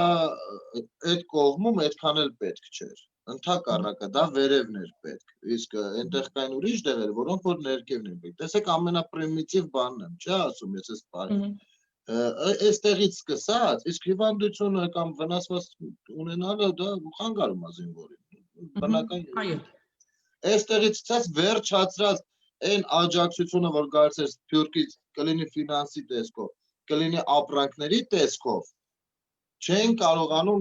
ճիշտ համակարգված օգտագործել, որովհետև ահռելի շատ բաներ է եկել ու հախուռն գնացել է առաջնագիծ, որոնց մեծ մասը մնացել է Թուրքին այսօր, որովհետև դե մի մարդը նահանջում է հոչի դնելու մի արկղ կոնսերվան հետը բերի կամ ասենք թույն ամերիկական լավ, չգիտեմ, սպալնի մեշոկը, քնապարկը հետը չի վերցնելու նահանջի այդ բային, չէ, եթե իրան ասել են նահանջի, կամ էլ չասեմ ինչքան մեքենաներ խփվեցին այնտեղ, տեխնիկաներ, ամեն ինչ մնաց այնտեղ, վարի գնաց, այդքան արեցինք այդ եղավ, Ներողություն, մենք մեզ ասենք ներողություն, չկարողացանք, որովհետև հա թիկունքից մեզ խփեցին։ Բայց եթե մեր մոտ ամեն ինչ համակարգված լինի, սկսած զինկոմիսարիատների գործունեությունից, նա դուրս գան այդ սովետական միության այդ բան վիճակից, 2020 թիվն աշխարհը նայեք որտեղ է արդեն նայում, մարդիկ 6 հոգի նայումնիկ են ուղարկում, մի ամբողջ երկիր գրավում հետ են գալիս, այս մարդիկ հələ նստած ինչերի մեջ են։ Ես էլի եմ կրկնում, դավաճանություն չեմ կարող որակել արդյոք, երբ որ կոնկրետ անձ Ռոբերտ Քոչարյան անունով, ում տարիքը չի համապատասխանում զորակոչին, պատերազմի երկրորդ օրվանից ունենում հնարավորություն, ով կալանքի տակ է դեռ իր հանդեպ դատական գործ կա, գտնվում է Ստեփանակերտում, իսկ կոնկրետ կռվելու տարիքին համապատասխանող եւ հոգեբանությամբ տեղը եւ առողջ տղամարդը մինչեւ հիմա նստած վայրենկամատից զանգի է սպասում։ Հիմա ինձ ասեք, ստեղ համակարգողի խնդիր ունե, թե սա դիտավորյալ գործողություններ են։ Ինձ կասեք ինձ գործունել Վազգեն Մանուկյան խնդիր ունենք գնել ջան, հետո միասնականության կոչեր շատ են հնչում, ես սիրով միանում եմ այդ կոչին, բայց ես ուզում եմ նախ հասկանանք ով է ում հետ ուզում միանա։ Անձամբ ես Քրիստինե ջան, ինձ կներեք, ես ասել եմ այս պատերազմից հետո ես հստակ գիծ եմ քաշում, գիծ եմ քաշել ու ամեն օր ավելի այդ գիծը փշալարերով եմ պատելու, այլ ինչ ասես անելու եմ, որպեսզի պետականամետ ու հակապետական մարդը երբեք չմիավորվեն, ես բաժանելու եմ իրենց, միշտ, դավաճանը պիտի ստանա իր պատիժը, պետական մտածողություն չունեցող, ամենապրիմիտիվ են, որ գալիս է տուրիստը Երևան, տաքսիստը, այրոպորտից բերում է Բանգլադեշ 5000 ձեռից փող է վերցում, այդ դրանից սկսած, հասկանում եք, ինձ համար կոնկրետ գծեր են քաշված, չգիտեմ, լավ տղերք, վատ տղերք, հարիվ, ինձ համար ոչ մի բան էլ նշանակություն չունի, ինձ համար ամենալավ տղերքը այն տղերքն են, ովքեր որ անկամեն կերպ այս պատերազմին մասնակցեցին թե հեռվից, թե ներսում, ու այն տղերքի շիրիմներն են, որ այսօր իրենց քարերով սարքել են Ծաղկաստան իրենց բլուրները, իրենց շիրիմների վրա դրված ծաղիկներով։ Ինձ համար այս է հենակետն է, որը ես ուզում եմ համարեմ որպես նոր, այսօր մենք ունենք լավ խոսք է, չէ, ասում եմ չկա չարիք առանց բարիք։ Մենք եթե ունենանք մի փոքր լավատեսություն, մենք այ հենց այս բարդությունը կդնենք մեր նոր Հայաստան կերտելու հիմքում, որտեղ որ այն հիմքում, այս էդի կլինի այս սրբազան հիմքը, որի վրա տունը կառուցելուց ոչ ոք ռիսկ չի անի պիղծ գործով զբաղվի։ Այսօր այս պատերազմը, այս կորուստները, այս շիրիմները պետքա բերենք, տեղավորենք մեր նոր Հայաստան ասված տան հիմքում։ Ու այսպես, բայց ցավոք սրտի պետք է ասեմ, որ ինչ-որ տես տրամադրությունների անկումները, բաները, գիտեք, ղզիկություն պետք չի անել։ Թշնամին տեսնում է, որ դու անտրամադիր ես։ Ու ինքը դրա վրա աշխատելու է միշտ։ Այս հարցով ես համաձայնվում եմ քո հետ։ Նախ առաջին հերթին են առումով ինչ վերաբերվում է հայ ազգին, հայ ազգը միշտ է միավորված եղել։ Միշտ։ Միշտ երբեք հայ ազգը պառակտված չի եղել։ Եթե խոսում ենք հայ ազգի մասին, ոչ թե հայակերպերի մասին, ովքեր մոդերատորների մեջ մտնում են այս ազգի մեջ, ու չգիտես ինչեր են անում։ Հենց նույն սկսած թեկուզ այս մեր քաղաքական դաշտում են, որ դրեցին, սկսեցին շահագործել սև ու սպիտակ թեման։ Որ ասում ես կարմիր քարտ եմ քեզ տալի, կարմիր քարտ չունեմ։ Ինչի համար։ Ոչ ես թողում խոսամ, սպասիգան, ես երկու բառը ես ասեմ։ Դու ասած եք անում, որ յուր չեն գալի։ Լավ հյուրընկալ չեմ, չէ, կարմիր քարտերով եմ սաղին դիմավորում։ Բան ջան, գնել ջան, սպասիբ երկու բառեր ես ասեմ, էլի, ուրեմն այդ հարցով ես քո հետ լրիվ համաձայն եմ։ Նայ, եւ այդ որ ասպես հայերը միշտ պառակված չեն եղել։ Ես քո հետ այդ հարցով համաձայն չեմ։ Ինչի, որովհետեւ մենք Համախմբվում ենք մենակ երբ որ դժբախտության մեջ ենք հայտնվում։ Լինում է երկրաշարժ, սպայկա, լինում է պատերազմ, սպայկա, բայց հենց արդեն ժամանակն է, որ մենք հզորանանք, իրար օգնենք, իրար բարձրանանք։ Նա Հայաստանը Սփյուռքին օգնի, Սփյուռքն էլ լիքը խնդիրներ ունի։ Չի բարձրաձայնվում, բայց ունի, լիքը խնդիրներ ունի։ Ու փոխանակ մենք իրար օգնենք, ամեն մեկը մտածում է, որ Սփյուռքայից մի քիչ ավելի շատ կոպեկ փող բանանի, Հայաստանցու մասին վատ կարծիք ունեն, մեկը Իրանահայ է, մեկը Բեյրութհայ է, մեկը սենց, մեկն է սաղը սպառակտված ենք, մեկ էլ հոպ մի հատ էլ պատերազմ, մեկ է սաղս նորից միավորվում ենք։ Հիմա Այո, ես շատ եմ ակել, որ մենք պետք է սովորենք խաղաղ ժամանակ իրար սիրել։ Այո, որովհետև զորությունը դրա մեջ է։ Երբ որ դու խաղաղ պայմաններում լինում ես եղբայրասեր, տարբերություն չես դնում, միասին մեկը մյուսին օգնես բարձրանաս, դու արդեն բարձունքում ես։ Երբ որ դժբախտությունը գալիս է, դու ոչ թե արդեն այդ պահին ես սկսում խուճապի մատնվել, այլ հանգի սառը դատված, բռունցք դարձած, գիտես ինչ անես, որ հարթակի վրա ինչ պատերազմ, ինչ կռիվ դու պետք է տաս։ Մեր նպատակը, ուրեմն մեր այդ INA-ի սարքելու հենց էդի է, որ մենք կարողանանք հաշվի առնենք, արդեն իմանանք ինչ կարա լինի եւ պատրաստ լինենք եկող բոլոր փորձություններին։ Հիմա մի հատ օրինակ, ես քեզ հարցնում, Քրիստինե ջան, որը որ հետաքրքրում է իմ Facebook-յան ընկերներից մեկին, մի շատ լավ տիկնոջ, աղջկա, երիտասարդ, ում հետաքրքիր է, օրինակ, ասում է մեր նահանգը չենք կարողանում հասկանալ, լավ է, որ ստիպենք, որպեսզի ճանաչի Արցախի անկախությունը, թե ոչ։ Հիմա ոչ թե ես հարցնում եմ լավ է թե չէ քեզանից, այլ հարցս ուրիշ տեղ է։ Այդ արտգործ նախարարությունը, Սփյուռքի նախարարությունը, սրանք պիտի օգնեն Սփյուռքին, թե Սփյուռքը Հայաստանին։ Ես կարծում եմ, որ նախ առաջին սկսենք ընդեղից, որ ես միշտ կարծել եմ, որ Սփյուռքի նախարարություն ունենալը պարզապես թյուրիմացություն է։ Ես ճիշտ ասած ուրախ եմ եղել, որ Սփյուռքի նախարարությունը փակվել է։ Ինչի, որտեղ չի կարա 3 միլիոնանոց ժողովուրդը որոշի ինքը ինչպես պիտի համագործակցի Սփյուռքի 10 միլիոն ժողովրդի հետ, որը տարբեր երկրներում, տարբեր համայնքներում, տարբեր ուրեմն անցյալ ունեցող, տարբեր պատկերացում ունեցող, կուլտուրա ունեցող ուրեմն համայնքներ են, Հայաստանում ապրած, Հայաստանում մեծացած, բացարձակ կապ չունեցող, այդ որևիցե մի համայնքի կամ թեկուզ կապ ունեցող 1-2 տարվա, կարողանա հասկանալ Սփյուռքին ու իմանա ոնց իր հետ հարաբերվի։ Օրինակ, ես կողմ եմ, որ լինի արմիա։ Ես եմ խոսում, ներողություն։ Հիմա, երբ որ Սփյուռքի, ես որ եղա Սփյուռքի նախարարության հետ հանդիպեցի հեղափոխությունից հետո, այսպեսի մի առաջարկ եղավ, ես ուղղակի մի քիչ բացեմ խաղաքարտերը, հա, այսպեսի մի խոսք գնաց, Սփյուռքի հետ ինչ ծրագիր ունեք եւ այլն, եւ այնտեղ ասացին մենք պատրաստում ենք մարդկանց ուղարկենք, ուսումնասիրենք համայնքների խնդիրները եւ բանը, ես զարմացա Ասացի եւ դա պիտի արվի Հայաստանի հարկատուների հաշվին, ասացին այո։ Ես էլ ասացի սխալ մոտեցում է,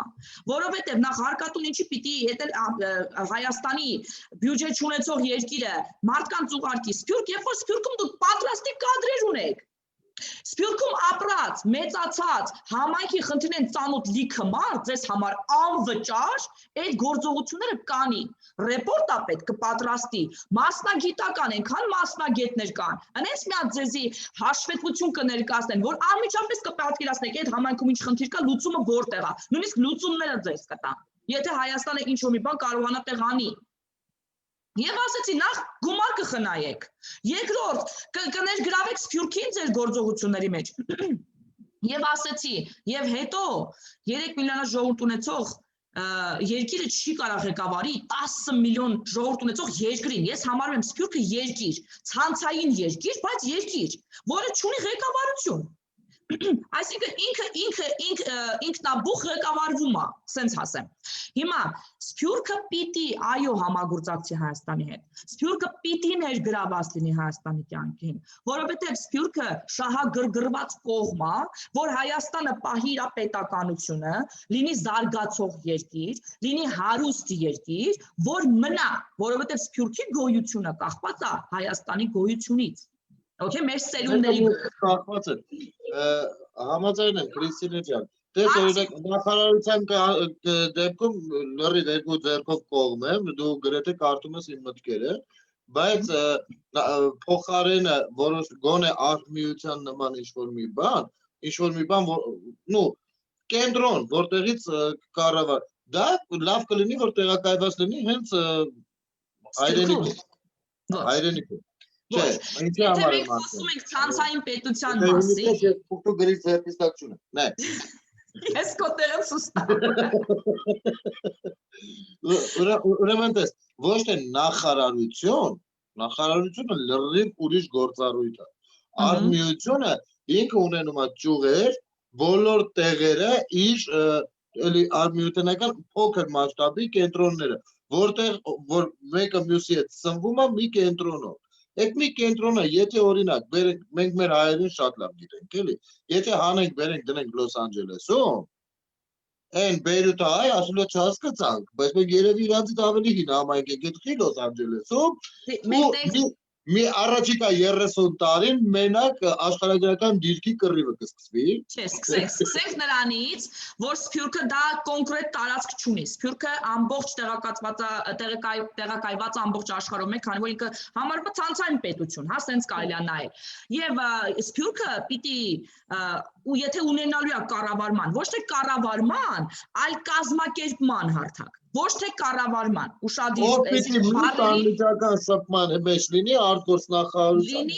Այո, լինի կոմունիկացիայի սխեմա, որ այս բոլոր համայնքները իրար հետ աշխատեն եւ այո, տեղակայված չպետք է լինի Հայաստանում, պիտի լինի, դա պետքա լինի ինչ-որ մի հատ հարթակում, որտեղ մասնակցություն ունենալու բոլոր համայնքները եւ կարա լինի մի օր Ֆրանսիայում, կարա լինի մի օր Մոսկվայում, եւ կարա լինի Լոս Անջելեսում։ Ամեն տարի մեկը կողմնակցի։ Եւ այո, սերտ համագործակցության մեջ արտգործնախարարության հետ, Սփյուռքի հանձնակատարի հետ եւ կառավարության հետ, որովհետեւ մեր ծրագրերը պիտի միշտ համընկնեն։ Օրինակ մենք ոնց ենք Սփյուռքում օրինակ որ մենք կազմակերպեցինք, տեսեք ոնց կազմակերպեց Սփյուռքը, կար կառավարման կոմիտե, բնավ, բայց Սփյուռքը նայում էր մոդելը, եթե մի համայնքը կարողանում է այս մոդելը օգտագործի, իմ համայնքն էլ կարող է այդ մոդելը օգտագործի գրանցի արդյունքներ, իսկ այդ մոդելները ոնց են մշակվում, նայում եք ինչ է ուզում Հայաստանը, մենք ուշադիր հետևում ենք, Նիկոլ Փաշինյանը դրեց ստատուս, որ այսօր միջազգային մամուլը լռում է սրա մասին, Սփյուռքը ասեց միջազգային մամուլ, միջազգային ով է, ես եմ միջազգային, ուրեմն մամուլը պիտի խոսի։ Ինչ արեց Լոս Անջելեսի համայնքը, կազմակերպեց դուրս եկավ մամուլի դեմ պայքարի։ Ֆրանսիա, Եվրոպայի համայնքը տեսավ, ասեց այս մոդելը ընդեղ աշխատում է, իմ երկրում էլ է աշխատում։ Սրան հետևեց նաև մյուս համայնքները, հետո նրանք ասենք փակեցին միջպետական սահմանները, Լոս Անջելեսի հայցուն մտածեց, օքեյ, կարելի է նաև միջպետական ճանապարհներ փակել, կարելի է նաև կամուրջներ փակել, հա, եւ այլն։ Այսինքն կայր արդյունքը տվեց, բայց ամեն դեպքում մենք պատերազմին պատրաստ չենք։ Դրա համար Քրիստինե ջան, այս գեղեցիկ իմիջիալից ասեմ առաջնագծից զանգել ենք միշտ տուն, մեր տնեցիք միշտ ասել են թե աշխարհի հայությունը ինչ է անում, ու դա եւս մի փամփուշտ է եղել մեր զենքի մեջ։ Իսկապես մեզ խոնարհումները, որովհետեւ դա մեզ ուժ էր տալիս, մենք ասում եմ վստահ ենք, ասում ենք էսի շանսա Թուրքիա էլ մտնելու։ Այսինքն զինվորը պատրաստ էր ամեն ինչի։ Ցավոք ունենք էլ ինչ որ ունենք։ Բայց հիմա հետագայում որպեսի խոսենք, օրինակ ինչ լուծումներ ենք տեսնում։ Հարցը այդ է, չէ՞, Դարեգ։ Այո։ Օրինակ, ինչքան որ ես գիտեմ, նույն Ամերիկայում ու նույն հայաշատ Լոս Անջելեսում թուրքերը ունեն դպրոցներ։ Հայերն էլ ունեն դպրոցներ։ Բայց ինչ որ մեր հայկական դպրոցները այդքան էլ լավ արդյունքներ չեն ցուցադրում։ Չէ, այդ հարցով ես ձեզ ասեմ, որ հայերը շատ դպրոցներ ունեն աշխարհի բոլոր համայնքներում, շատ։ Մի բան, որ բնորոշ չի ոչ մի այլ համայնքի։ Հայկական դպրոցները ոչ թե հայերի համար հայկական դպրոց։ Դրա մասին չեմ խոսում։ Ընդունված դպրոց, որտեղ որ սովորում են բոլոր ազգերը, դպրոցային կա, ուղղակի մասնավոր է, թանգանոց, նենց VIP դպրոց է։ Բայց բարձվում է դրա այն ամենատերը թուրք է, էլի։ Հասկանում եք, թուրքականը ինքը այդքանով։ Ու այն թաքնված գովազդով դեպի Թուրքիա, որը որ դասերի արանք ինչ որ կերպ տեղի է ունենում։ ու այդ նույն ասենք չգիտեմ Տոգոյի ազգի ներկայացուցիչը կամ Մեքսիկը կամ հայը կամ հույնը սովորում են այդտեղ ու մեկ էլ նայում ես 7-րդ դասարանից սկսում են ներվայնանալ, որ ինչ որ դասատուն եկել Թուրքիայի մասին չգիտես ինչեր էր ասում։ Չէ, Գնել ջան, արի մի քիչ չհամաձայնեմ եմ քեզ հետ այդ հարցում։ Ես հարցի տեսքով ես չեմ ասում այդպես, ես ասում եմ հարցի տեսքով ասեմ, պատասխանեմ հարցի տեսքով։ Հայերը շատ կրթված են, բոլոր հայ ընտանիքները իրենց երեխաներին միշտ ասում են պետք է գնաս կրթվես, բարձրագույն շատ համալսարաններում կրթվում են, ուսումնասիրում են եւ շատ հզոր մասնագետներ ունենք։ Այդ որ թուրքերը գալիս են, ասենք, ստեղ սեմինար են դնում դպրոցում եւ այլն, դա գիտես ինչն է խոսում։ Փողը։ Դա չի խոսում, որ իրանք այդ դպրոցի իրանցն է, որ իրանք այդքան հարգանք ունեն եւ այլն, չէ, պարզապես փողն է խոսում։ Նավթի փողն է խոսում, ՆԱՏՕ-ի փողերն է խոսում։ Всё։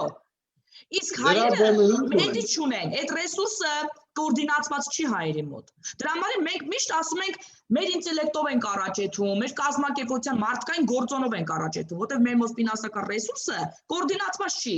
Մենք այդ ուղղությամբ չենք աշխատում։ Իսկ ինչ վերաբերում է Հայաստանից, ես քո հետ կհամաձայնեմ մի առումով։ Հայաստանից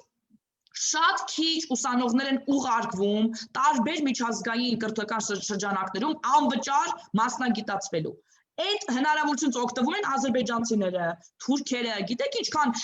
Ամերիկայի գրանտներով գալիս են Ամերիկան բարձրագույն կրթություն ստանում։ Իսկ մեր համալսարանները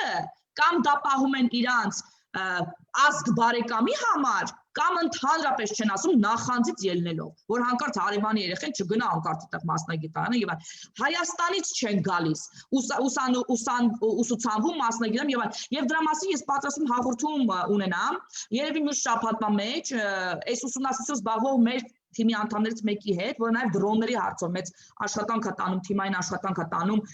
այլ թիմերի հետ եւ սրա մասին խոսելու ենք։ Բայց ասել որ Սփյուռքում չէ, Սփյուռքը շատ ուժեղ մասնագետներ ունի։ Դրա համար պիտի կառուցվի մասնագետների մասին ցանկացած ոլորտում, որի մեջ կներգրավեն սփյուռքայինը, որտեղ սփյուռքայինը։ Ես Քրիստինե ջան, 2001 թվին, 2 թվին, երբ որ եկա Հայաստան, այն ժամանակ Եվրոպայից հետ եկած հայ ամեն մարդ չէր, որ տեսել էր։ Ինձ շատ էին հարցնում, թե ասենք ո՞նց է, օրինակ Հոլանդիայից է ես եկա, ասում են ո՞նց է Հոլանդիայում։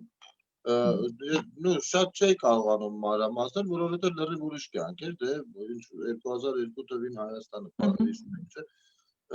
Այդ օրինակը բերում է հենց կրթության ոլորտում էր, ասում եմ, տեսեք ինչն է հետաքրքիր։ Ստեղ Հայաստան, դե կոնկրետ Հոլանդիայում հիմնականում նոր գնացած մարդիկ էին, էլի այդ ժամանակ մի քանի տարվա։ Ասում եմ, տեսեք, երեխեն ստեղ հազիվ զոռով 8 ավարտել, հա, այն որ սա իրեկա են վերջի երկուսը մի կերպ են համոզայել իրեկլնի պրծնի 8-ից դուրս գա, գալիս է ստեղ ու ինչա ստացվում։ Մտնում ես ինստիտուտ, եթե ուզում ես իմանաս այդ ինստիտուտում հայ կա թե չկա, նայում ես գերազանցիկների պատին։ Եթե այդ պատին կա հայ ազգանուն, այդ ինստիտուտում հայ կա, եթե չէ, ուրեմն չկա։ Բայց այդ ո՞նց է լինում, որ այն երեխան, որտեղ զոռով էին 8-րդ դասարան ավարտել տալիս, մեկ էլ այնտեղ տեսնում ես արդյունքներ է գմտցնում։ Պայթացնում է ուղղակի։ Իմ կարծիքով դա հենց ապագան տեսնելու մեջ էր, որովհետև երեխան տեսնում էր, որ ինքը եթե սովորի լավ է։ Մի հատ բան ասեմ, այս քո խոսքին, իմ օրինակը բերեմ։ Ես դպրոցում բանից հումանիտար առարկաներ շատ լավ եմ եղել, որովհետև դասորի կարիք չի եղել։ Իմ մոտ գրականությունը, պատմությունը շատ լավ ստացվել է։ Ես շատ ուժեղ կարողացել եմ անգիր անել, տեսնում ես, հումանիտարի մոտ ստացվում է։ Բայց այն ինչ որ պիտի սովորեի, քիմիա, ֆիզիկա, օտար լեզու կամ ասենք մաթեմատիկա, ես չեմ արել։ Ասենք 3-ներ եմ ունեցել, 4-եր, հենց էլի չեմ ասում վատ եմ սովորել, բայց լավ էլ չեմ սովորել, ասենց ասեմ, հա։ Եվ երբ որ եկա Ամերիկա, իմիջիալոցի համալսարան ընդունվեցի իմ ուժերով, կիրառական մաթեմատիկա NL, իմ ամենաթույլ կողմը սկսեցի զարգացնել, այսպես ասած, սխալ մենթալիտետ ունեին ժամանակ, ասում եմ, եթե թույլ ես, պիտի ուժեղացնես, որ ուժեղ լինես, իսկ հիմա հասկանում հակառակը, եթե թույլ ես, պիտի միավորվես այն մարդուդ, որտեղ է ուժեղ ու դու քո ուժի վրա պիտի հիմնվես ու առաջեթաս, որտեղ տենց ես դու ամենալավագույն ցուցանիշը գրանցում, փոխվել է, էլի, մենթալիտետս։ Բայց այն ժամանակ է տենց էր, նույնիսկ կիրառական մաթեմատիկա ընդունվեցի իմ ուժերով եւ ինձ համալսարանից դուրս թողեցին վճար չտալու համար, կոտրված, այսպես ասած, եկա Ամերիկա։ Ամերիկայում այս պետությունը ինձ տվեց ֆինանսական աջակցություն, վճարեց իմ ուսման համար, գրքերի համար, նաև ինձ թոշակ նշանակեց։ Ու մենակ այդ որ ինքը ես ով եմ իր համար, չէ, նույնիսկ իր երկրի համար չեմ վճարել, հարկ չէի վճարել այն ժամանակ։ Ուղղակի էմիգրանտ էի, ինքը իմ մեջ որ ապագա տեսավ, վստահություն տեսավ ու օգնեց ինձ, մենակ այդ զգացմունքից դրդված, ես եւ քոլեջը, եւ համալսարանը ոսկե մեդալով եմ ավարտել։ Որտեղ Հայաստանում ասում են, էդի նրա համար որ բանում արտասահմանում ուսումը այնքան թույլ է, որ ստեղի լավ սորո աշակերտները այնտեղ գերազանցիկ են, սխալ մենթալիտետ է, ոչ, ուղղակի այդ մարդիկ արդեն են իրանց զգում են, որ իրանց վրա ապագա են կառուցում եւ պատասխանատվության զգացում ունեն, գոհունակության զգացում ունեն եւ այո, քո ասած ապագան են տեսնում, դրա համար սովորում են։ Այսինքն վատ սովորող մարդ չկա։ Բոլորը լավ սովորող են։ Կա մարդու հոգեբանական վիճակ, որը կարելի է բարձրացնել եւ այդ մարդը շատ լավ կսովորի։ Եվ այս Տես Հայաստանը, ես Հայաստանի քաղաքացի եմ եղել, ինձ չի գնահատել։ Ինձ հանել համասարից դուրս է գցել։ Որովհետեւ Քրիստինո ջան, սենց է եղել ստեղ։ Դու սովորես թե չսովորես, եթե ունես լավ հոպար, դու կունենաս քո աշխատանքը, չունես լավ հոպար, երբեք չես ունենալու քո աշխատանքը։ Միանշանակ։ Եվ դրա համար Ամերիկայում ես ինքս ու ինձ շատ են տարել։ Ամեն ավարտականին մեծ sense արողություններ որ լինում էր, ինձ միշտ հրավիրում էին, որ ես գնամ խոսամ։ Ու ես շատ իսկապես ես այնքան գոհ եմ եղել, այնքան լավ բան հռետոր եմ եղել, որ ինձ ամենտեղ հրավիրել են, ինչքան բաներ լինում ինձ կանչում են։ Եվ նաև այդպես scholarship չկար, որ ես չշահեի, այդքան ինձ սիրում էին։ Ու ինձ նույնիսկ համալսարանն եմ ես դրի ավարտել։ Ոչ մի կոպեկ իմ գրպանից չեմ տվել, որովհետև ինձ միշտ scholarship-ներ են տվել, ինձ համար ինձ միշտ վստահել են, ոնց որ ասած օգնել են ուսման հարցում։ Եվ ես դրան փոխարինել եմ, այսպես ասած, իմ գոհունակությամբ։ Եվ այդ երբ որ իմ բիզնեսը բացել եմ, ես այդ ամեն ինչ օգտագործեմ իմ բիզնեսի մեջ, այս երկրին հարկ տալու համար, եւ այդ նույն scholarship-ի foundation-ներին, որ ինձ են օգնել, ես էլ եմ տվել, որ իրանք ուրիշին օգնեն։ Այսինքն դու լավությունը փոխանցում ես եւ սենց է կառուցվում հասարակությունը, որը ուժեղ է։ Գնել ջան, շատ շնորհակալություն քեզ ինտերվյուի համար, երկու հարց էլ տալիս եմ, շատ կարճ պատասխանում ենք ու ասում ենք երկու շատ բան։ Քո կյանքում առաջ շարժվելու դիվիզը, այսպես ասած, հա, ինչ է։ Օրինակ իմը այսպեսին է, ալիքին հակընդեմ այնքան կլողամ, միջև փոխեմ հունը գետի ընթացքի։ Ու ես միշտ ամենտեղ հակառակվում եմ այդ ընթացքը որ տանում ասենք ոչ ճիշտ ուղղությամբ, ես փոխում եմ դա ու միշտ որտեղ որ բաց եմ տեսնում, գնում եմ լցնում եմ դա, որ չլինի այդ բացը։ Որն է քո կյանքի այդ առաջընթացի այդ նշանաբանը, այսպես ասած։ Նու նշանաբան հենց ընդհանրական տենց չեմ գծել ինձ համար, բայց ինչքան որ ինձ ճանաչում են մարդիկ, ես էլ իմ ապրելակերպով մանավանդ Հայաստանում քանի որ բարդ է մի քիչ շիտակ մնալը, ամեն դեպքում ինձ մոտ դա արդեն դարձել է ինչ-որ ասես պրինցիպի նման մի բան, որպեսզի ի վերջո Հայաստանում իմ գերնպատակը, որպեսզի մեր հասարակությունը լավ գիտակցի ինքը ով է, եւ երկրորդ ինչ է ուզում այս աշխարհից։ Իսկ ավելի ճիշտ չի, եթե ասենք իսկ ինչ կարա տա ինքը այս աշխարհին։ Մարդկությանը։ Մենք շատ տվել ենք, հիմա մի քիչ էլ հետ վերցնելու ժամանակն է։ Ես իմ տեսակետն ունեմ այդ առումով, ես կարծում եմ, որ տալու մեջ է զորությունը։ Ինչքան շատ տաս, այնքան վերադառնում է քեզ։ Եվ տալու մեջ է, ես շատ բան կարամ ուզեմ այս աշխարհից։ Շատ բան։ Բայց ուզել ոչ թե պահանջելու տեսանկյունից Քրիստինե ջան, չէ։ Հստակად մեր միասնական գաղափարը ո՞րն է։ Ինչ ենք ուզում։ Ինչին ենք ձգտում։ Ինչ է մեր ցանկությունը։ Այս մասով ուզումը, ոչ թե մեզ տվեք, չգիտեմ, լուսինը ու մենք չգիտեմ ինչ, այտենց չէ, էլի։ Դե հասկանալի է, արդեն ուրեմն մենք նույն բանն ենք ասում։ Այսինքն ինչ մենք կարանք տանք այս աշխարհին միասնականությամբ, գոնե մեր ազգի համար մենք կարանք տանք փայլուն ապագա։ Եվ դա ենք ուզում մենք, հա, կարանք այտենց մեկնաբանենք, դա ենք ուզում մենք այս աշխարհից։ Եվ մի հարց էլ է ինձ շատ հետաքրքրում։ Գնելը հավատում Աստծուն։ Ես ճիշտն ասած չեմ պատկերացնում մարդ ով կարա ընդհանրապես չհավատա, որովհետև իմ ամենաճանաչած աթեիստներն անգամ երբեմն ասում են փառք Աստծո, Թեկուզ մոդայիկ դարձած լեքսիկոնի կապացով ես հավատում եմ իհարկե ասում հավատում եմ ոչ միայն հավատում եմ ես թվում է ես նրան նաև ճանաչում եմ Ամեն, Փառք Աստծուն։ Եվ Գնել ջան, մի հարց էլ տամ վերջինա խոստանում եմ։ Երբ որ դուք պատերազմի դաշտում էիք, եղել է այտենց բան, որ եղել է ու դու հասկացել ես, որ սա Աստված միջամտեց։ Ասենք հրաշք կամ ինչ-որ մի բան, որ շատ զինվորներ հետ եմ խոսում, բոլորը պատմություններ ունեն, ինձ համար շատ հետաքրքիր է այդ թեման, դու գիտես, որ ես շատ հոգևոր մարդ եմ, եւ ես ուզում եմ մարդիկ ասում են ինչ վատ աշխարհ է, պատերազմներ սով եւ այլն ու նայում են թե ինչ անում սատանան, բայց ես միշտ նայում եմ թե ինչ անում Աստված եւ միշտ փնտրում եմ այդ պատմությունները, որ տեսնեմ իսկ Աստված ինչ է անում, ինչպես է նա գործում, ինչպես է նա փրկում, իր ծրագրերը ինչպես է իրականացնում։ Հիմա դրա համար ես այդ հարցը քեզ տալիս եմ։ Եղել է այտենց պա որ դու զգացել ես, որ Աստծո ներկայությունն է ստեղ եւ այս բանը Աստծո միջամտությունն էր։ Շատ։ Ասեմ ավելին Քրիստինե ջան, ես իմ պատկերացումները իմ ճանաչած Աստծո հանդեպ կարող է այդքան էլ ընդունված նորմերի մեջ չի, ես ունեմ իմ անկալումները Աստծուն սիրելու հավատալու մեջ մի փոքր դրանք ընդհանրական են ավելի, քան կենտրոնացած մի գրքում при всем уважении նաև այդ գրքին, որովհետև դա իմ կարծիքով աստվածաճանաչողության այբենարանն է, բայց ամբողջը չի աստվածաշունչը իմ կարծիքով դա աստվածաճանաչողության այբենարանն է, բայց գիտությունը չի, ամբողջը չի Դա այբենատարներն են, որի միջոցով կարելի է անցնել առաջ։ Ամեն։ Հիմա իմ պատկերացումները մի փոքր ընդունված նորմերից երևի ավելի կամ լայն են, կամ կարող է կողքից չէ երևա, Այ չխոսանք պատկերացումից, խոսանք օրինակներից։ Ինչի համար եմ ասում։ Բայց իմ ծնողները, հայրս էլ, մայրս էլ աստվածահավատ մարդիկ են ու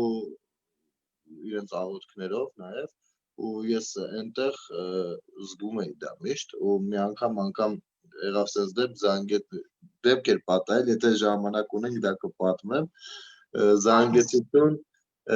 դրանից հետո զանգեցի տուն, կնոջս ասեցի անասի, մամային ասա էլի աղոթի, ոնց որ էդի մեզ օգնում է։ Ուրեմն դեպքը հետևյալն էր, որպեսզի շատ չմոռանամ տեղանքների վրա, կոնկրետ գյուղից մոտ 15 կիլոմետր սարի ճանապարհով պիտի հասնենք Հադրութի ամենաներկևի գյուղը, Արևշատը, ճանապարհը այդպես մոտավորապես մենակ ես էի պատկերացնում ու մեր տղերքից էլ փորձում էին ճշտել թե ոնց կլինի, բայց ընդհանուր առմամբ այդ կողմերին որ ծանոթ էի, բայց կոնկրետ այդ ճամփով չէի գնացել, ասենց առընծիրով որոշեցինք բարձրանանք, սարի ճամփով գնում ենք ուժեղ մառախուղի, միանգամից մառախուղը փակեց ամեն ինչ, մեր տղերքից մեկը Աշոտը, ում որդին գերի էր Փառք Աստծո եկավ հասավ իրեն, որտեղ համ ինքն էր կռվում, համ տղեն էր կռվում, մենք ունեինք տենց ընկերներ, որ երկու տղերքն էին կռվում, փեսա աներ, ձակ եւ այլն, այսինքն եկել են։ Մեր Աշոտը ասեց տղերք եկեք արագ քայլենք, թե չէ ոնց զգում եմ այս մառախուղը հենց եկավ, հելավ երկու կողմից մեզ խփելու են։ Մի խոսքով, այդ անցանք, եկանք հասանք Արևշատ գյուղ, շատ գեղեցիկ գյուղ, աշխարհի ամենագեղեցիկ գյուղերից մեկը, Հադրութ մտցնող 4 ճանապարհներից մեկը Ջաբրայելի կողմից։ Մտանք Արևշատ գյուղ, ու զգացինք ինչ որ գյուղում դե այնտեղ միջադեպեր թեթևակ եղան, շատ չեմ մարանալու, զգացինք գյուղում ինչ որ ժողովուրդը ոնց որ նոր տեղահանված լինի։ Մտանք մի փոքր տուն, որտեղից որ ռելիեֆը ամբողջը տեսնում ենք, որպեսզի եթե հանկարծ ինչ-որ բան լինի կարողանանք կռիվ տալ, առանց ինչ-որ բանի ձեռ տալու սկսեցինք զանգեր անել, որովհետև հոսանք կար այդտեղ, իսկ մեր հեռախոսները նստած են։ Նու անձամբ ես հեռախոս չեմ ունեցել մոտս, որ հանկարծ ոչ ոք չկարողանար ասել նկարվելու համար գնացել։ Մի խոսքով, տղերքը զանգեր ենք անում, որպեսզի գտնենք գյուղապետին, ասենք որ հայեր ենք, գյուղի ժողովրդին կարող է մեր վախից են էլի բարձած հանել, կամ կարող է բունկերներում են, չգիտենք, հանկարծ նենց չլինի, որ իրար խփենք։ Մի խոսքով, կապեր են, ուր ասեք, այդ Երևանով, ամեն մեկս մեր ծանոթներին խառնելով, վերջում մեր նորոյի բանով տենց նո տենց ասած իր ծանոթով վերջին պահին ամեն ինչ կանգնում է լավ օքեյ դե որ դուք եք որ գտանք կոնտակտը էլի այսինքն всё էլ չի լինի միջադեպ ոնց կհանգստանանք թուլանանք 15 կիլոմետր քայլել ենք դրանից առաջ էլ 61 կիլոմետր էինք ոտքով քայլել ասենք ոնց սենց կփլվենք ու հանգիստ կուզենանք հանգստանանք առավոտյան մի լավ տղա այդ գյուղից մարտիկը ով նույնպես վիրավորվել էր իր տղեն էր վիրավորվել Արցախցի ում հետ մինչև հիմա էլ ընկերություն ենք անում եկավ ասում ենք դե սենց էլի կարող է մեր սպեցի տղերքը մտնեին տենց իրար խփեինք իզուր փրթվելու էինք էլի սա երկու կողմից էլ սենց այս գժվել եք ասես ու իրա բարբարով դու գիտեք ինչից եք փրծել ուրեմն ինչ է ստացվում կա ինֆորմացիա մեր ռազմավարների մոտ որ դիվերսանտներ են գալու այդ գյուղ գյուղի ժողովրդին անում են մենք որ գալիս ենք գյուղ այս դիվերսանտները այդ մառախուղի ժամանակ նկատում են բայց վախենում են հարձակեն երևի մեր վրա կարծելով թե հայերը ուժեր են կենտրոնացնում ու իրանք չեն հարձակվում բայց մերոնք էլ գիտեն թե մենք այդ դիվերսանտները կարանք լինենք ու արցիլերյան կանգնած է եղել որպեսզի ստարյադով մեզ ոչնչացնի սենց արեց ասես ձեզանից մենակ երևի ջանելը տեղյակ չէր այն էլ որ տխալ էին ասում զեկուցելու էին Մազով մի վարկյանների հարցով, այդ մի ժամ զանգերի մեջ վարկյանների հարցով ուղակի փրկվել են։ Նու տենց Փառք Աստծուն։ Այո, Աստծո միջամտությունը միշտ եղել է, ես շատ տենց բաներ եմ տեսել, որ ռումբեր ընկել են չեն տրակե, մարդիկ բան են արել աղոթքով հետ։ Տենց բանը այդ ինքնաթիռը անգամ այդ ֆիզուլի կողմում ռումբ գցեցին, որ մինչև մի չենք հասկանում այդ ինչ ռումբ կարող լինել, ինքը չտեսնված մի բան էր, բավականին ծանրամասշտաբ էր, այսպես իր օբյեմով ու լավ էր, որ երկու անգամն էլ այնպես ստացվեց, որ անգամ դիմացից մեր տղերքը տեսնում են, ասում են 60 պոստը չկա, 60-ը մերն էր բայց ոչ մեկի վրա անգամ սես մի հատ խազ չի եղել։ Փառք Աստծուն, փառք Աստծուն։ Մեր կար մեր Գևորգը ամեն պոստի արդեն որ պիտի գիշերվա ժամերին կանգնենք, ամեն անգամ իր փոքրիկ աստվածաշնչով աղոթագրքով ես նենց էի արել, որ իր հետ դուրս գամ էլի, ասում էի քո ձեր աստված կլուցի կանգնի կողքից ու դեռ չգնա։ Փառք Աստծուն, փառք։ Եվ սենց Այս լավ նոտայով էլ, այսպես ասած Գնել ջան, ես քեզ շնորհակալություն եմ հայտնում այս հարցազրույցի համար։ Ես տեսնում եմ, որ մեր զինվորների մարտական ոգին կա այդ ուժը, կոտրել հնարավոր չի, արդեն քեզնով հասկանալի է, մենք այս ամեն ինչի մեջով անցնելուց հետո մենք կարողանում ենք կատակել, հիշում ենք լավ բաներ, չէ, ասենք այդքան, ես համոզված եմ, որ շատ բան ես տեսել, ուղղակի չես իմը ասում և դրա մեջ գտնում ես պոզիտիվը և կիսվում ես մեր հետ և այդ հույսի պահը, որ ասում ենք, այո, հույսը միշտ առաջ է շարժում, այդ հույսը մենք պիտի մինչև վերջ պահենք։ Շնորհակալ եմ քեզ, Գնել ջան, շնորհակալ եմ մեր բոլոր կռված տղաներին, բոլորին, ովքեր չկան այսօր իրանց հավերժի շատակ, ովքեր վիրավոր են իրանց շուտափույթ առողջություն, ովքեր գերի են շուտափույթ վերադարձ դեպի իրենց օջախները և Սփյուռքի անունից էլ մենք ձեզ հետ ենք, միասնական ենք, դուք մեր եղբայրներն եք, մենք ձեզ շատ շնորհակալ ենք մեր ու ձեր հայրենիքին այս տեսակ անձնահզողությունը անելու համար։ Շնորհակալություն քեզ Գնել ջան, Շնորհակալություն Քրիստինե ջան, շնորհակալություն նաև քո դիտորդներին։ Ի հավելումն կարճ ասեմ, որ որպեսզի Սփյուռքում տեղեկատվության այս մթնոլորտը շատ չճնշի, միանգամից ասեմ այսպես, այսքան ժամանակ իմ բարձրաձայնած հարցերի շուրջ ոչ մի կռվող տղա, ով եղել է սահմանագծում, ոչ մեկ երբեք չի գրել, ես ինչ ես ասում, տենց բան չի եղել ու ճիշտ հակառակը հազարներով նամակներ, հազարներով, որ մի բան էլ քիչ ես ասում, եթե պետք է, մենք կողքդ ենք եւ այլն եւ այլն։ Այսինքն Սփյուռքում թող հավատացած լինեն, որ այն ինչ որ ասվում է, դա դեռ շատ փոքր տոկոսն է, բայց միևնույն է այն ապատեգացությունը, որ կարող է ինչ-որ մեկը ինչ-որ մի բան ծախել, ոչ։ Մենք շատ լավ ծախողներին էլ գիտենք դրա մասին ասում ենք, միայն կխնդրեմ լսեն այն մարդկանց, ովքեր որ որոշակի գործողություններ արել են կամ մասնակցել են Արցախում։ Ձեզ շնորհակալ ենք մեր թիկունքը ամուր պահելու համար, Կրիստինե ջան, բոլորիս գործերին հաջողություններ, շարունակենք ծառայել մեր պետությանը առանց փոխարեն ինչ-որ բան պահանջելու, որովհետև ծառայել պետությանը դա առնվազն նորմալ է։ Դա մեր բոլորի պարտականությունն է, որ մենք պետք է պաշտպանենք եւ պետականամետ լինենք, հայասեր լինենք եւ միասնականության գաղափարակիցը լինենք։ Այսքանը, այս 3 ընդհանրապես շատ հասարակ բան է, շատ པարզ բան է, բայց հասարակ չի ներողություն, ընտրեմ բառը։ Պարզ է ինքը, դժվար չի, բայց հասարակ չի, այսինքն դժվար հասանելի չի։ Դրա համար մենք բոլորս պետք է ջանք դնենք։ Շնորհակալություն քեզ Գնել ջան այս հարցազրույցի համար։ Եվ պատերազմի մասին մենք լավ պատկերացում ունենք, Սփյուռքից կռված տղաներ էլ կան, որ վերադարձել են, շատ բաներ են պատմում,